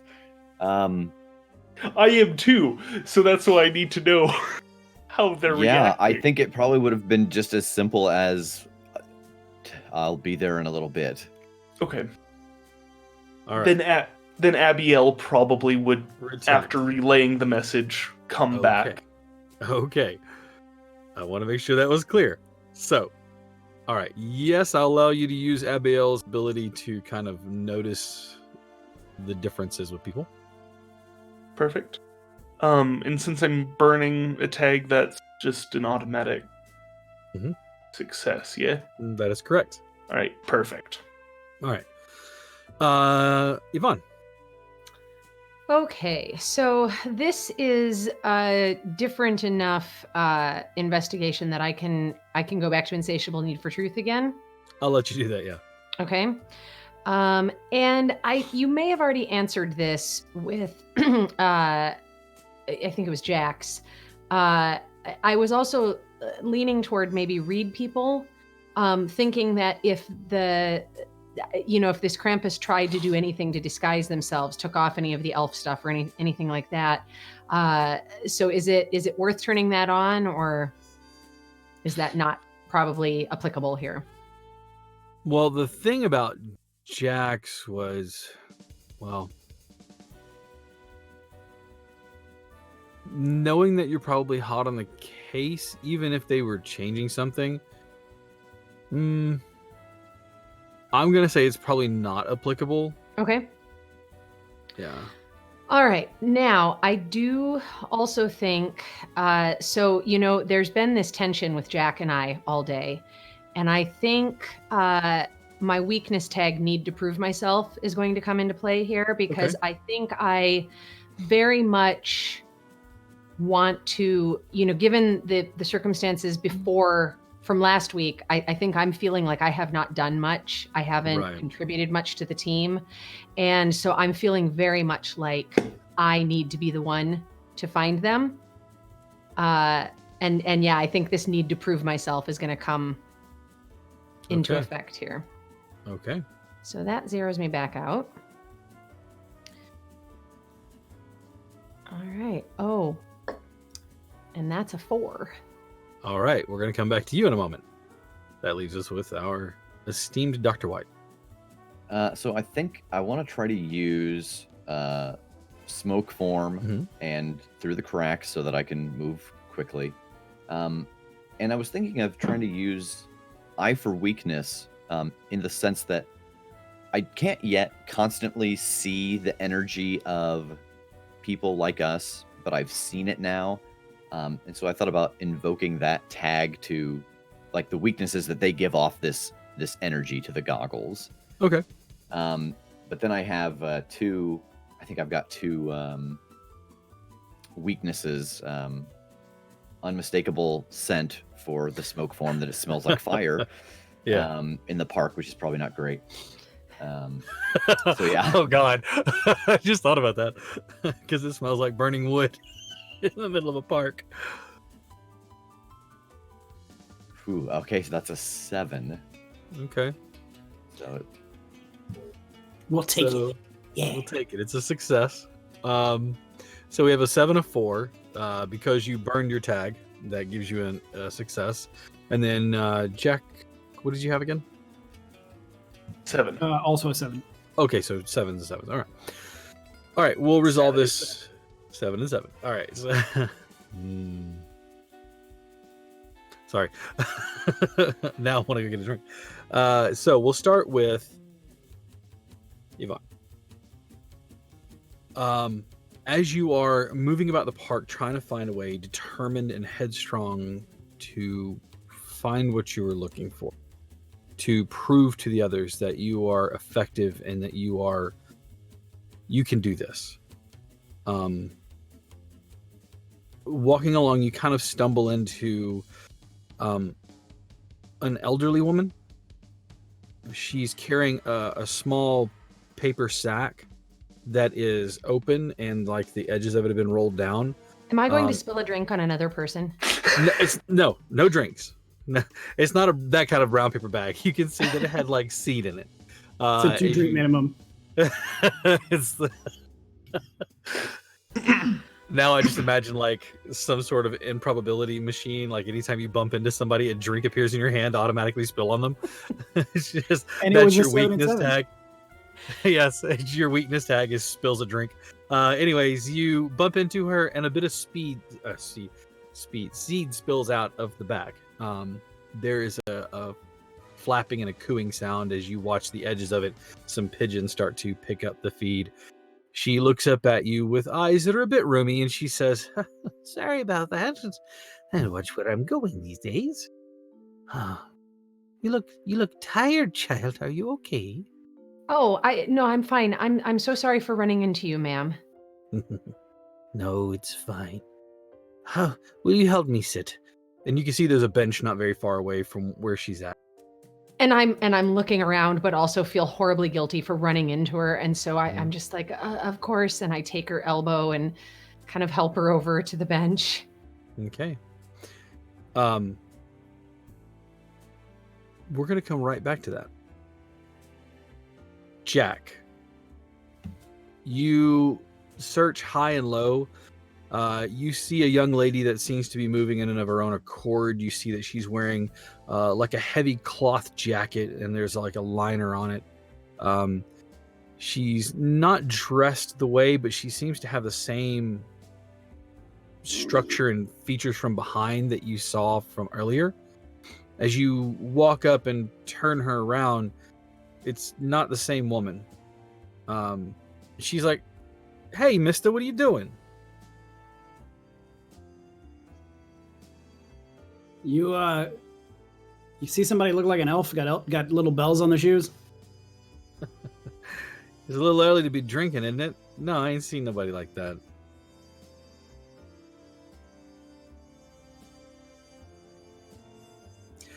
But You sure? She dropped a wallet.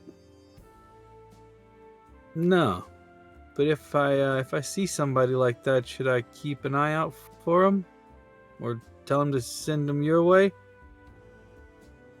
Yeah, just yell, "I see her," over here and point. Okay.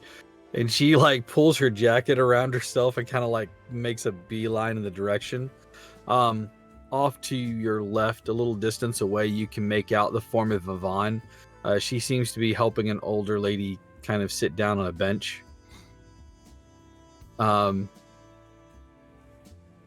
Dr. White, you are moving through your smoke form, extending out, trying to find things. Not so thick that you're obfuscating things, but enough that you can tell that there's a little bit of a haze in the air. You pass by some folks who are walking through the park hand in hand. You watch as a man gets down on one knee and proposes to a woman. You can see that there are families moving through here. You see a terrified young lady that looks like she ran into somebody as she's moving through, but she's not dressed like an elf. She's muttering something about drunks in the park. And one of your senses reaches out and you can see Yvonne helping an elderly lady sit down on a park bench. And you see Santa. And Santa is moving through the park.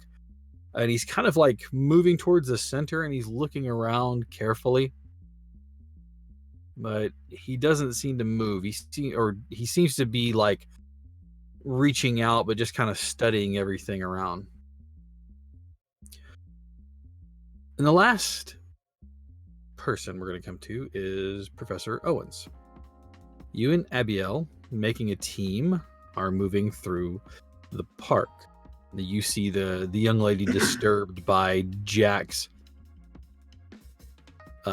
machinations. She moves past, muttering something about drunks in the park. You see Santa standing on a slight rise in the land, studying something. And then you can see a young couple that seem to be moving excitedly, their smiles and talking in rapid tones to one another. And on the other side of the park, you can barely make out Yvonne. It looks like she's like talking to someone. And that's when Abiel kind of like tugs at your sleeve and points in that direction. I immediately, me and my crew, my Interesting Times gang, best name, it will fight people, just immediately start rushing towards the, where Abiel's taking point, and then me, Frank, Warp, and Johannes are following All right. behind. Abiel seems to be making her way towards where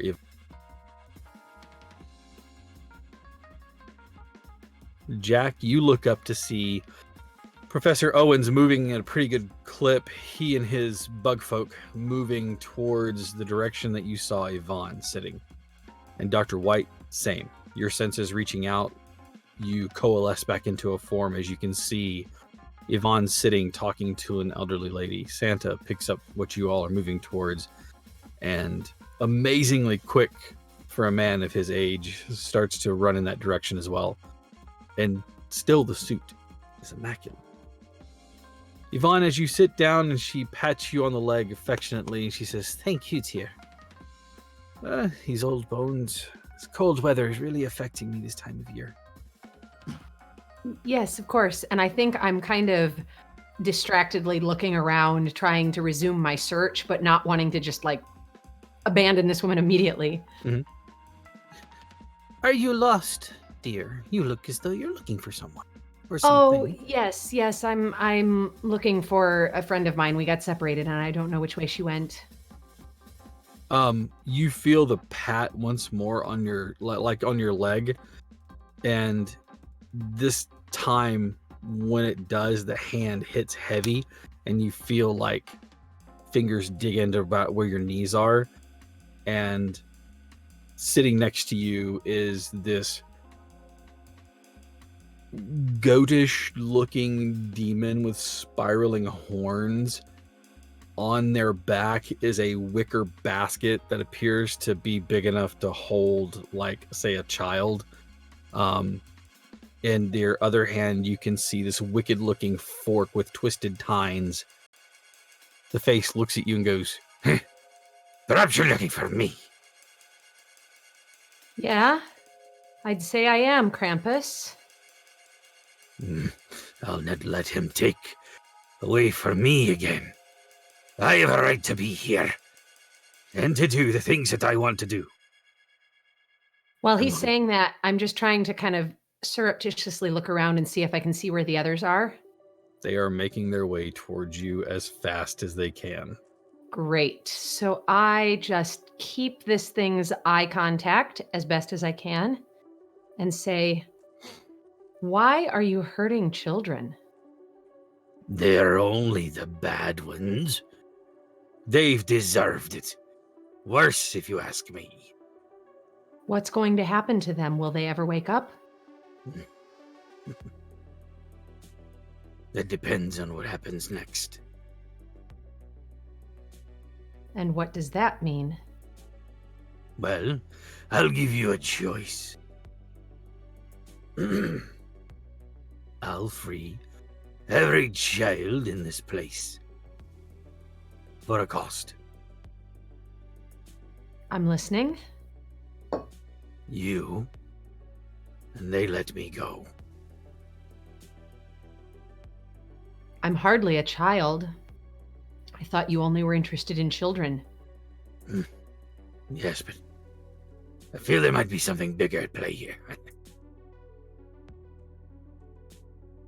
Would you put me into a state like what they're in right now? That depends.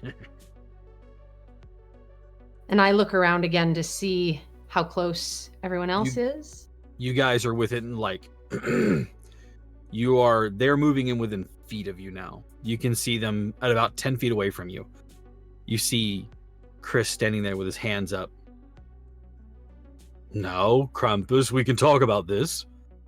We had a deal, you old demon.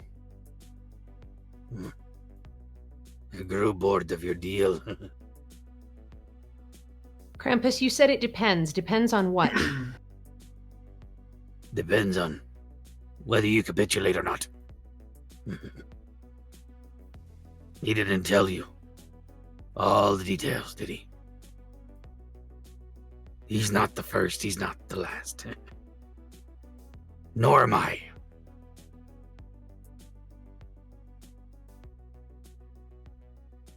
Am I here by that time? By that sentence? All three of you can hear. Okay. All four of you can hear this now. Perfect. Not Krampus. Not the first or last what? Santa. Or Krampus. Okay. So, Krampus, here's the deal. Either, you fix all the children, and, we renegotiate your contract, so to speak, or, we will, you know how you sort of are you? Well, you would still be you, but you wouldn't be you. I don't think you would like that very much. And by this point, I don't think Robert realizes this, but he's holding that key he found in his pocket, just like sort of just in one hand. Positioning himself behind Yvonne to where he stands and kind of like helps you to your feet. He doesn't force you to your feet, but it's kind of one of those things where you just kind of naturally stand.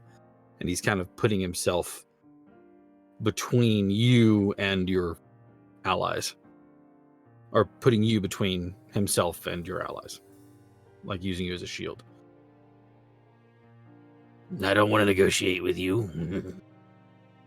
You see, if you do, you would still be allowed to punish. You would just have very specific targets. And I suspect that the rest of you have no problem with this. Something tells me that this one only deals with children. Actually, that's a good question. Do you deal with others? Anyone who's bad, or just children who are bad? Well, he wanted to take me in exchange for the children, so clearly he does something with adults. See, well, there you go. He wants to make sure he has a replacement when he's done. Yeah, not gonna be the last Krampus.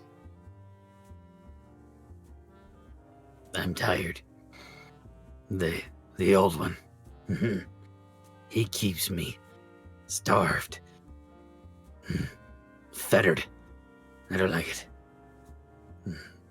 You carry the weight. And you feel like the tines kind of poke you, not like jab into you, but kind of poke you a little bit.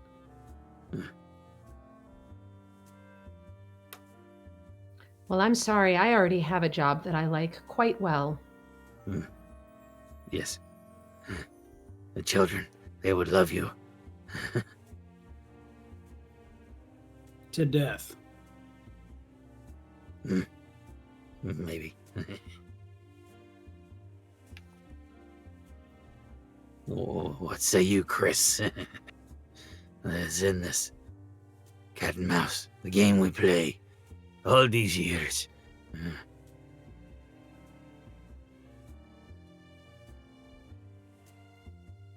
Chris shakes his head back and forth. This is the burden we bury, old friend. This is the burden we carry. You get the good end of the deal. The children, they love you. They all despise me. As he starts talking about this, I'm going to turn and face him and say, "Oh, so you're just a bitter old man who doesn't like his station in life anymore. That's what this is all about. You had an arrangement with Chris over there, and you're not following it anymore." And as I continue to sort of monologue, what I'm trying to do here is convince him that he's already got the best deal he's going to get, and he needs to stick it out and keep with it. Keep with the arrangement that he had in place. Okay, this should be good. So I think manipulate desires and manipulate actions both come into play here. Ooh. Yes. I agree with this. And Can I help out with this, since I sort of was trying to get him to... Hold on just 1 second. Okay. What else did you want to add to that? well, there's a couple that I think could, I could see an argument for either nothing but me. That's probably the best one, that maybe I'm trying to sort of distract him from anything else around here that may be pulling his attention. Yeah, there are at least 4 other things that are pulling his attention. Yeah. All right. I think you could also use helping the unjustly targeted from our group theme. Oh, yeah. Is everyone cool with that? Yes. All right. All right. And I don't think any of my weaknesses... I would come into agree with you. play I don't believe any of those would really be Unless you want to applicable in this invoke case. my emotional connection to this.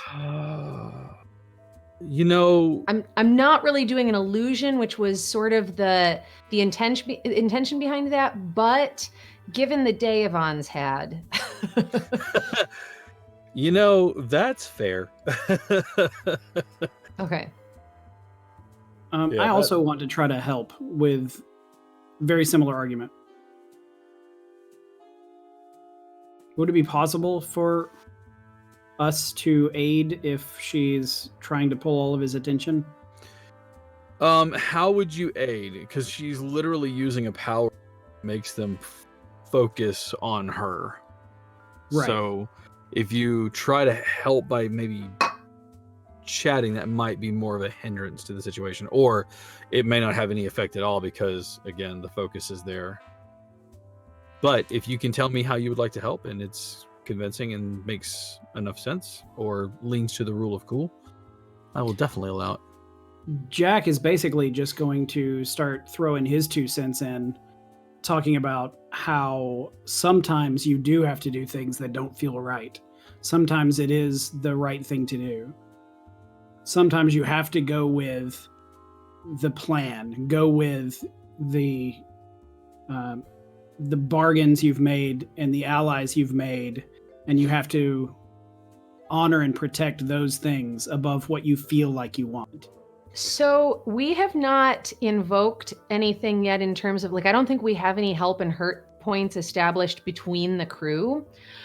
But given the way Yvonne has been with Jack all day today, the second she hears him starting to butt his nose in, she would push into that nothing but me double fold. So if I don't know if that does anything mechanically here, but that is what would be going on with her. If Yvonne is gonna stare Jack down for a second, then he'll probably shut up. But I'm trying to, I think that Jack would try to relate this to the shit he's going through from this morning as well. Robert, So- go ahead. So would that monologue that I had earlier saying, if you keep doing what you're doing and just target specific people that we sort of put out, that would sort of it would be convincing if that were the path that he wanted, but you get the idea that Krampus isn't looking for more work. Okay. You know what I'm saying? And what I'm trying to convince him to do is go back to the arrangement that he already had with Santa. Yeah. Which wouldn't be more people, it would be less. Rev, I think knowing that you like seeing her turn and face him down, like it seems like a moment from one of her films where there is nothing but the two of them. Just in the shot right there. I think the way that I could actually aid that is to use my smoke screen and literally engulf the two of them so that she is all he can see. That's good. Yeah. That sounds like a help point to me. So, yeah. Is my talking a hindrance?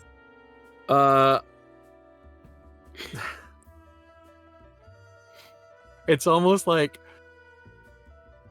it almost does. It almost like cancels out. So it's like a help and a hurt at the same time because Jack's like trying to help out, but at the same time he's not. So I'm gonna have to say as you start to open your mouth and talk, like a hand in the smoke comes up and just kind of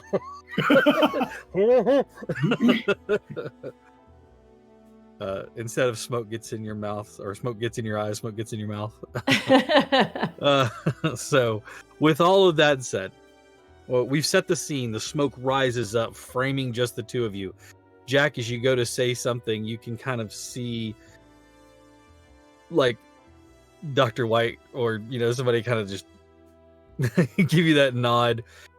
There's a hand on your shoulder that pats you comfortingly, the red sleeve of a suit jacket there, and everything sort of fades out, and it's just you talking to the goat pupiled demon, the squared with the lines, and I'm looking at you.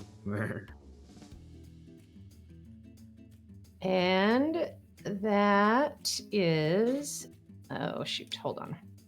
Okay. I accidentally hit reset instead of roll. So now I have to throw those tags back in there. Let's see. So we had a +2 and a -1. All right. Convince is a 12. Nice. Woohoo! And so it's a power. I've got a power of 4 on that. So I think, I don't know. Is it too simple to just say like he's got a status now of convinced 4 or believe it 4? Absolutely. Willing 4. Eating out of the palm of your hand 4. There you go. He is you see like the snout, the bottom lip of the snout just kind of quiver a bit. And as if on cue, like someone told him to move onto the stage at that time, through the billowing smoke that is set up as a kind of a shroud around the two of you, you watch as Chris steps through. And he looks at Krampus and says, I know this wasn't the lot you would have chosen had you known the outcome in the end. I don't despise you. I don't hate you. I think that, unfortunately, we are necessary parts. Good and a not so good. I would like to take an opportunity to do something and rectify a situation that I should have long ago. And he opens his jacket and he reaches in and he pulls out a package about that long, about that wide, wrapped. There's a bow on it. The way he's been moving and everything else like that, you don't know where it came from. And he goes, Merry Christmas. And he hands the package to Krampus, who looks at it and doesn't open it, but just kind of clutches it. I'm sorry about the children. They'll be fine. And he kind of like cracks for a second. I'm sure you could go and visit all of them. They'd like that. Thank you for the gift. And he looks at you for a moment and he goes, This is the lot we have. It is not mine forever.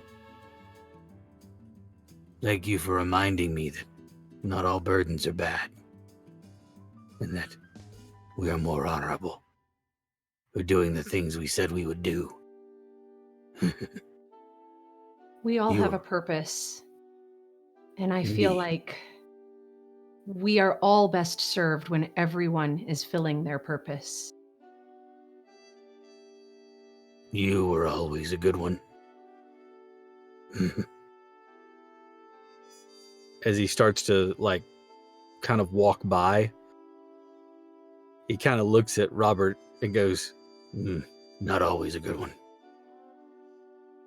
and he sort of walks and you watch as Chris kind of pats you on the shoulder, Yvonne, and says, You did really well. I'm proud of you. I've got some children to tend to, and he looks amongst the four of you and goes, I think you need a break. Dr. White, I'll take care of it from here. And he kind of puts his hand on Krampus's shoulder, and you watch as she kind of like struggles for a second, and you see the young lady that you saw before, and they start to walk out, and you hear him say kind of in a loud voice, How about some cocoa? I don't really like cocoa. Try it anyways. And they start to make their way out of the park. Before they leave, I would like to just have Robert invite them both to tea next week. We'll pass. We'll be a bit busy. As they leave. And I turn and look at Jack and say, Not every problem needs a gun to fix it. And I turn and walk away.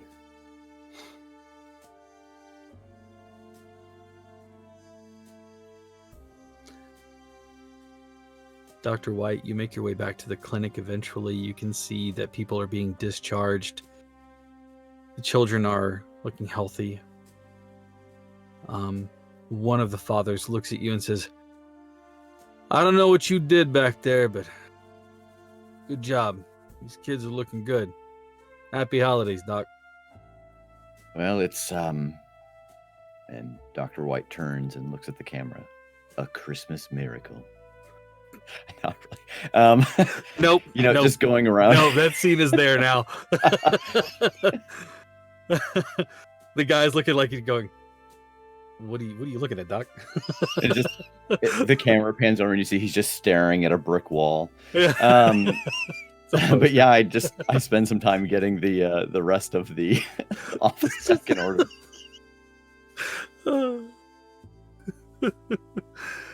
There's the poster of always wash your hands, you know?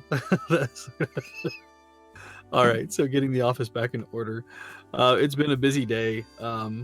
You all recognize that Dr. White has retired back to the clinic to check on things.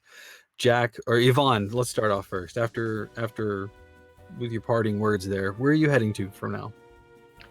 I think I would find a place that I can call Paul, my driver, and have him just drive me around for a while, so that I can just think. I think this is probably, not that this happens all the time, but this is probably not the first time I've made this request of Paul, so he sort of knows what parts of town I like to drive through, where I like to stop, get out, look over the city, things like that.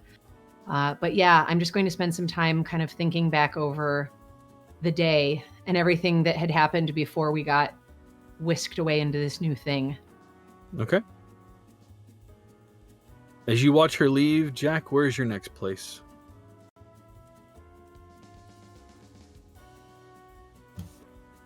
I actually want to take out my little notebook and follow after Yvonne while I write something down.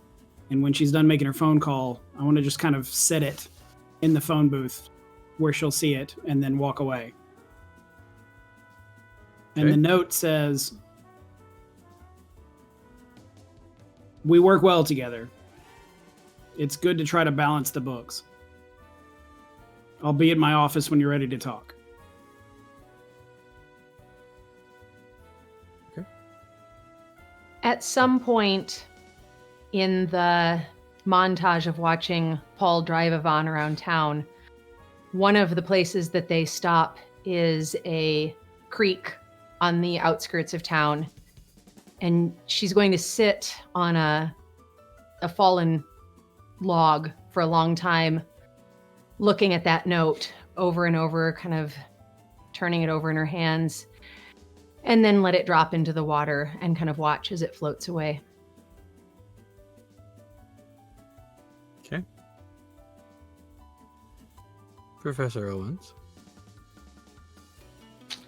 Well, I see those two leave. I sort of say bye to both of them as they I like their- how you're saying bye, and they just Yeah. just leave. Okay. And then I guess I just head home. I probably tube all my 4, get a cab. Probably first time in a while for Robert. It takes a few times to like actually get a cab. He doesn't know what he's doing. And he just heads home to do the research he was planning on doing when he woke up this morning. Okay.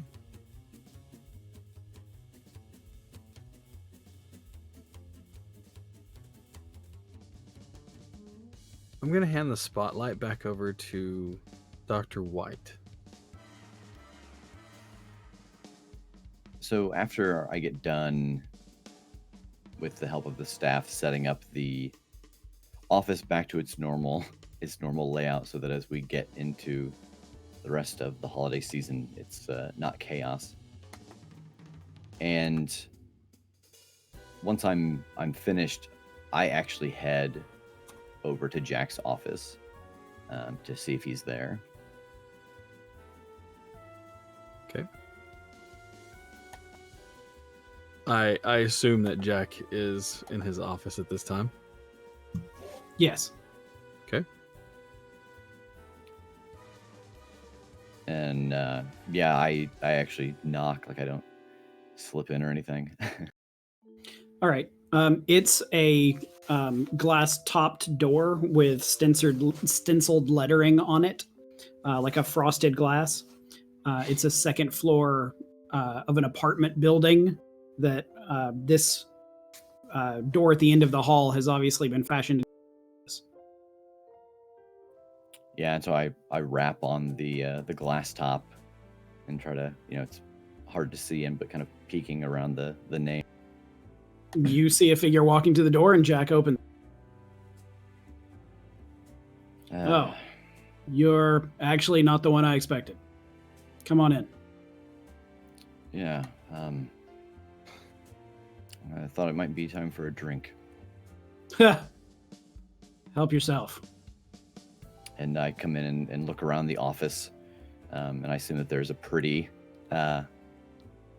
available bottle that I'll go and fill from and sit down in one of the chairs.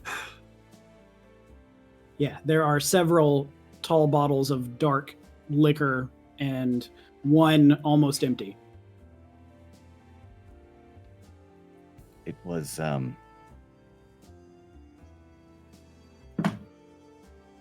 like you, Jack. I really do. But it's this city, something about it in the last month or so has changed in me, and not for the better. Yeah, I know what you mean. And I think that in this moment we are both sitting with a drink, and we are back this morning at the Hogan family's house.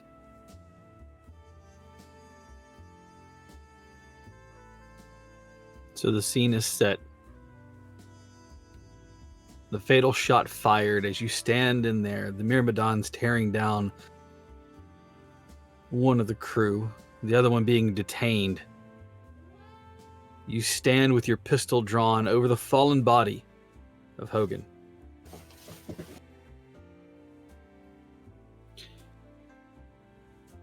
Jack watched Yvonne exit stage right, the smoke still trailing from his iron.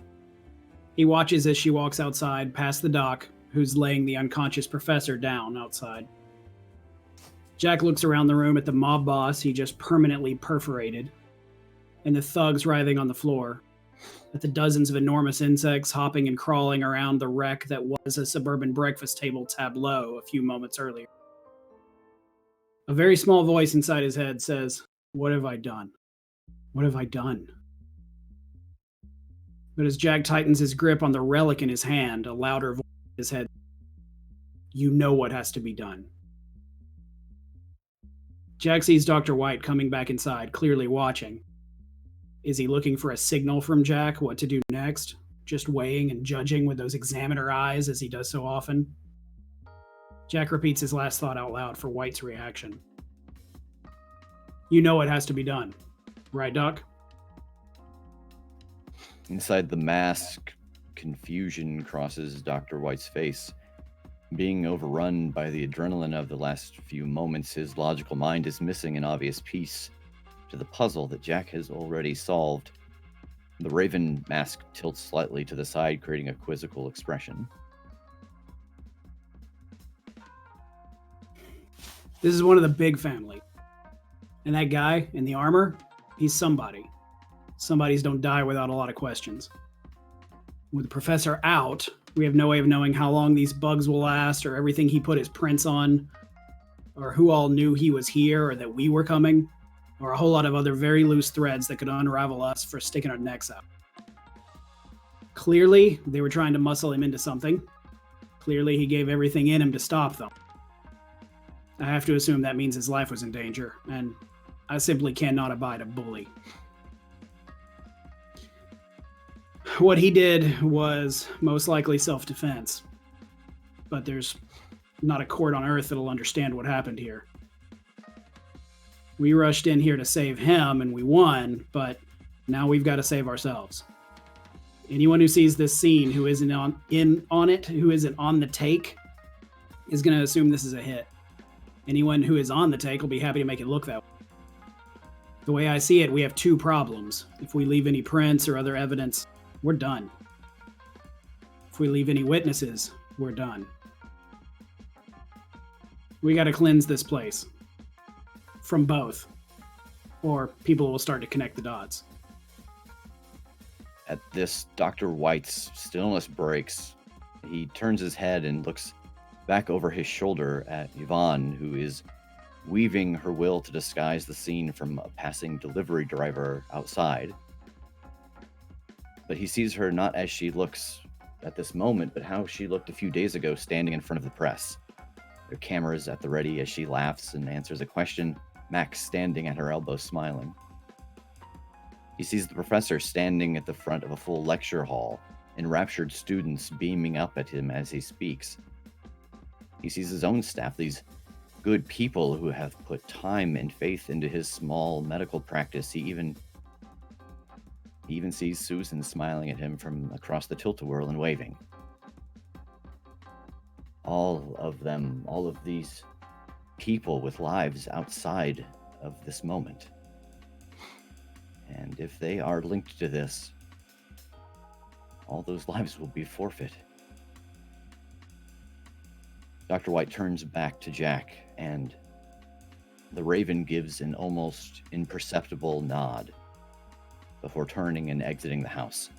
Smoke around him and throughout the home beginning to grow darker and denser.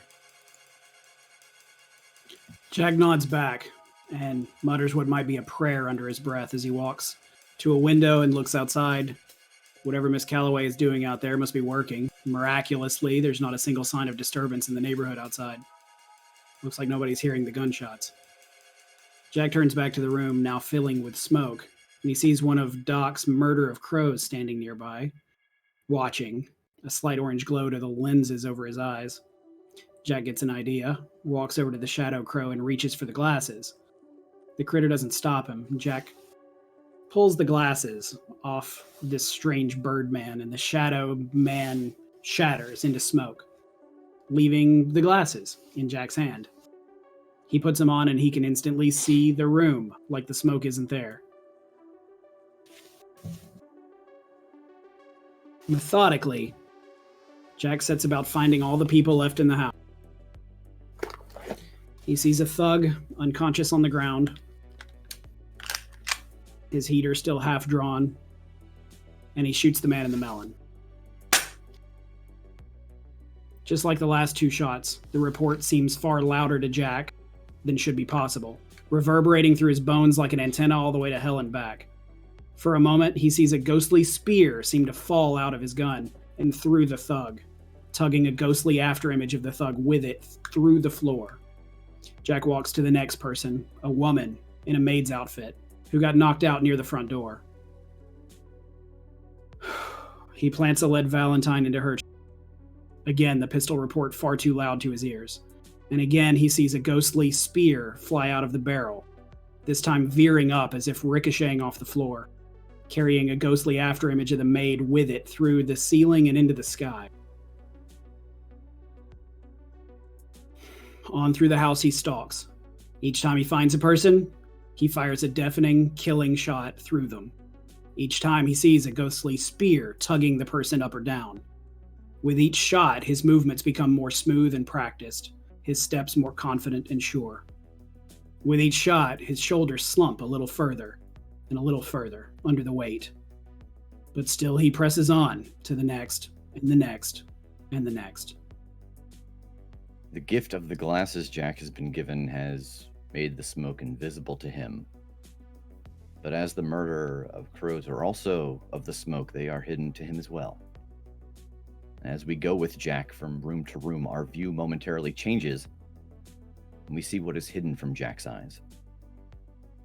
In every smoke-filled room of the house, where a witness lies waiting for their sentence to be passed, the form of the raven stands nearby. Sometimes 2 or 3 of them, eyes glowing, watching Jack's approach. And each time the gun fires, the orange and yellow glow in the lenses of their goggles glows brighter and more chaotic.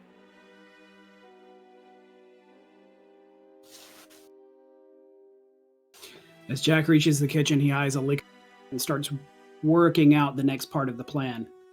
Jack digs around a little bit under the counter, gun still in hand, until he finds some cleaning products that smell flammable and places them on the stove. Then he jumps nearly out of his skin as he feels a touch on his arm but sees nothing there. He lifts up the strange glasses. Smoke that returns, he sees one of the crow creatures standing right next to him. It turns its beak to the flammables, then back to Jack, and it gives a small shake of its head. It nods towards the other crow creatures, then takes a step back, waiting. Jack drops the glasses, which also turn to smoke, and he heads for the door.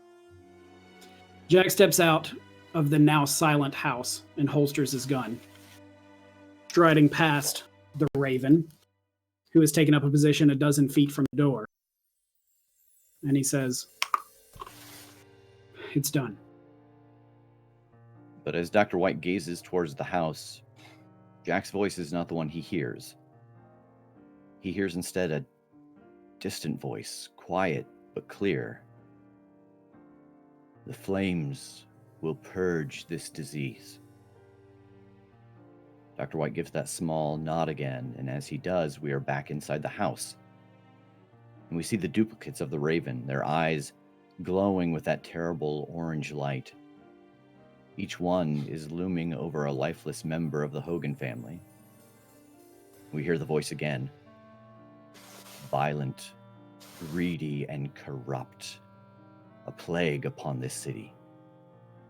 In unison, the ravens in the house each hold out a hand, palm up, There's a moment of stillness, and then gouts of fire roar from their open palms.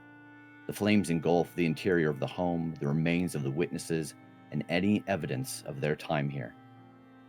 Outside, the flames start to lick at the windows and climb up the exterior walls as this disease, known as the Hogan family, is purged from the city.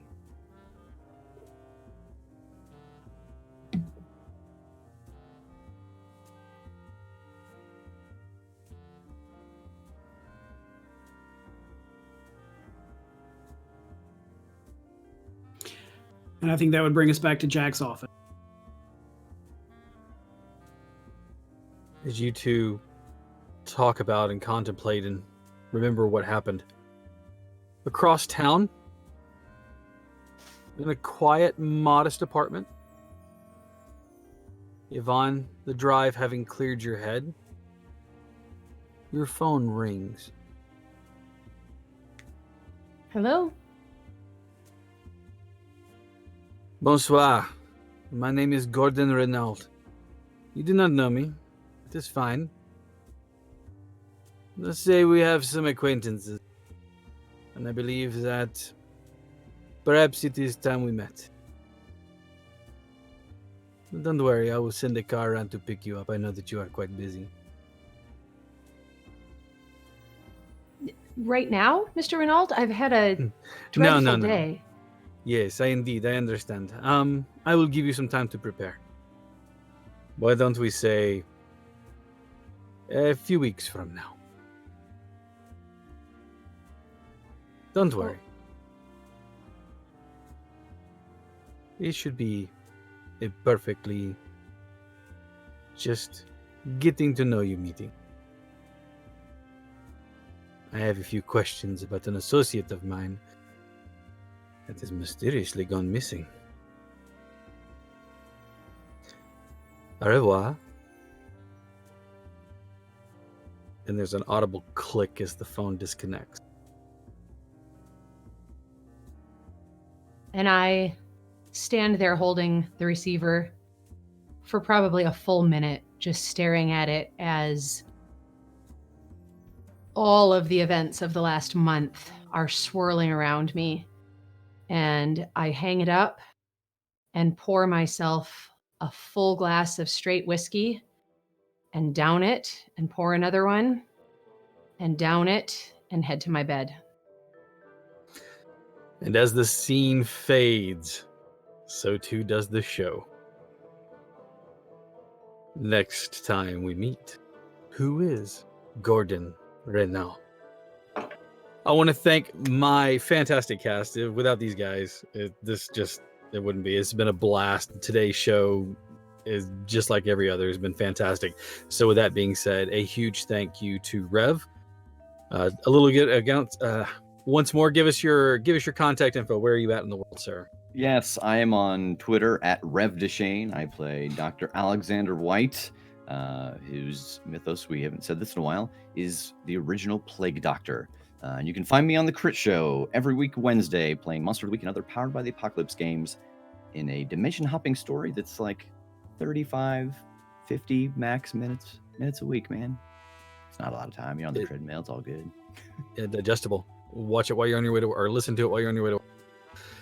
Again, I'd love to give a huge thanks to Nyx. Tell us about yourself there and your character. Yeah, I am an actor, director, gamer, GM in Chicago, and I am going to be, if you are digging City of Mist, I am going to be running 2 sessions of City of Mist at the Midwinter Gaming Convention in about 3 weeks up in Milwaukee. So if you're going to be at Midwinter next month, come say hey and play a little City of Mist.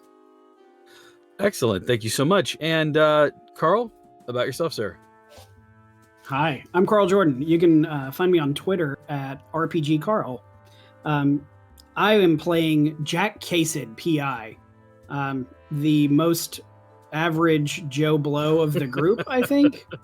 And what was revealed about his mythos more tonight than ever before is that he carries a relic that is a representation of the Spear of Destiny,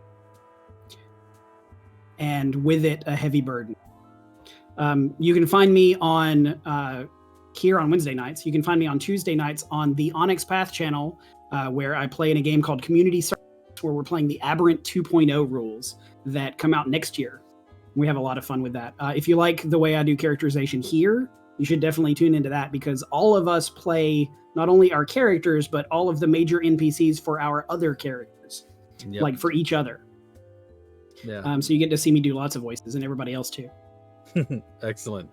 And thank you again. Colton, tell us about yourself, sir.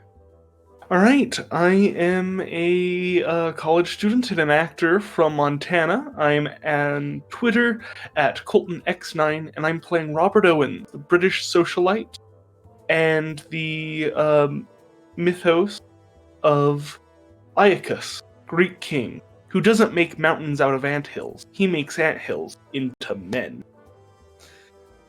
How long have you been sitting on that? About 2 months now, I think. My name is Heath Halbrook. You can find me everywhere out there on the world. On the Twitterverse, I am at DireBearAC. On Twitch, where I play the DM for a Monday night homebrew game over on my channel, DireBearGM. And then again here on Wednesday nights, this fantastic platform to these fantastic people here at Nerdsmith. It is truly an honor to play and run a game here. Guys, the last 2 months have been, 2 months have been an absolute joy and just a blast as we develop these characters. And I'm looking forward to what we have coming up in the new year with the last few episodes of Obscurum. And until the meantime, happy holidays to everyone. For those of us out there, Merry Christmas, Happy Hanukkah, a joyful Kwanzaa, and take care of yourselves, enjoy your families, and we will see you in the new year. Good night, everyone.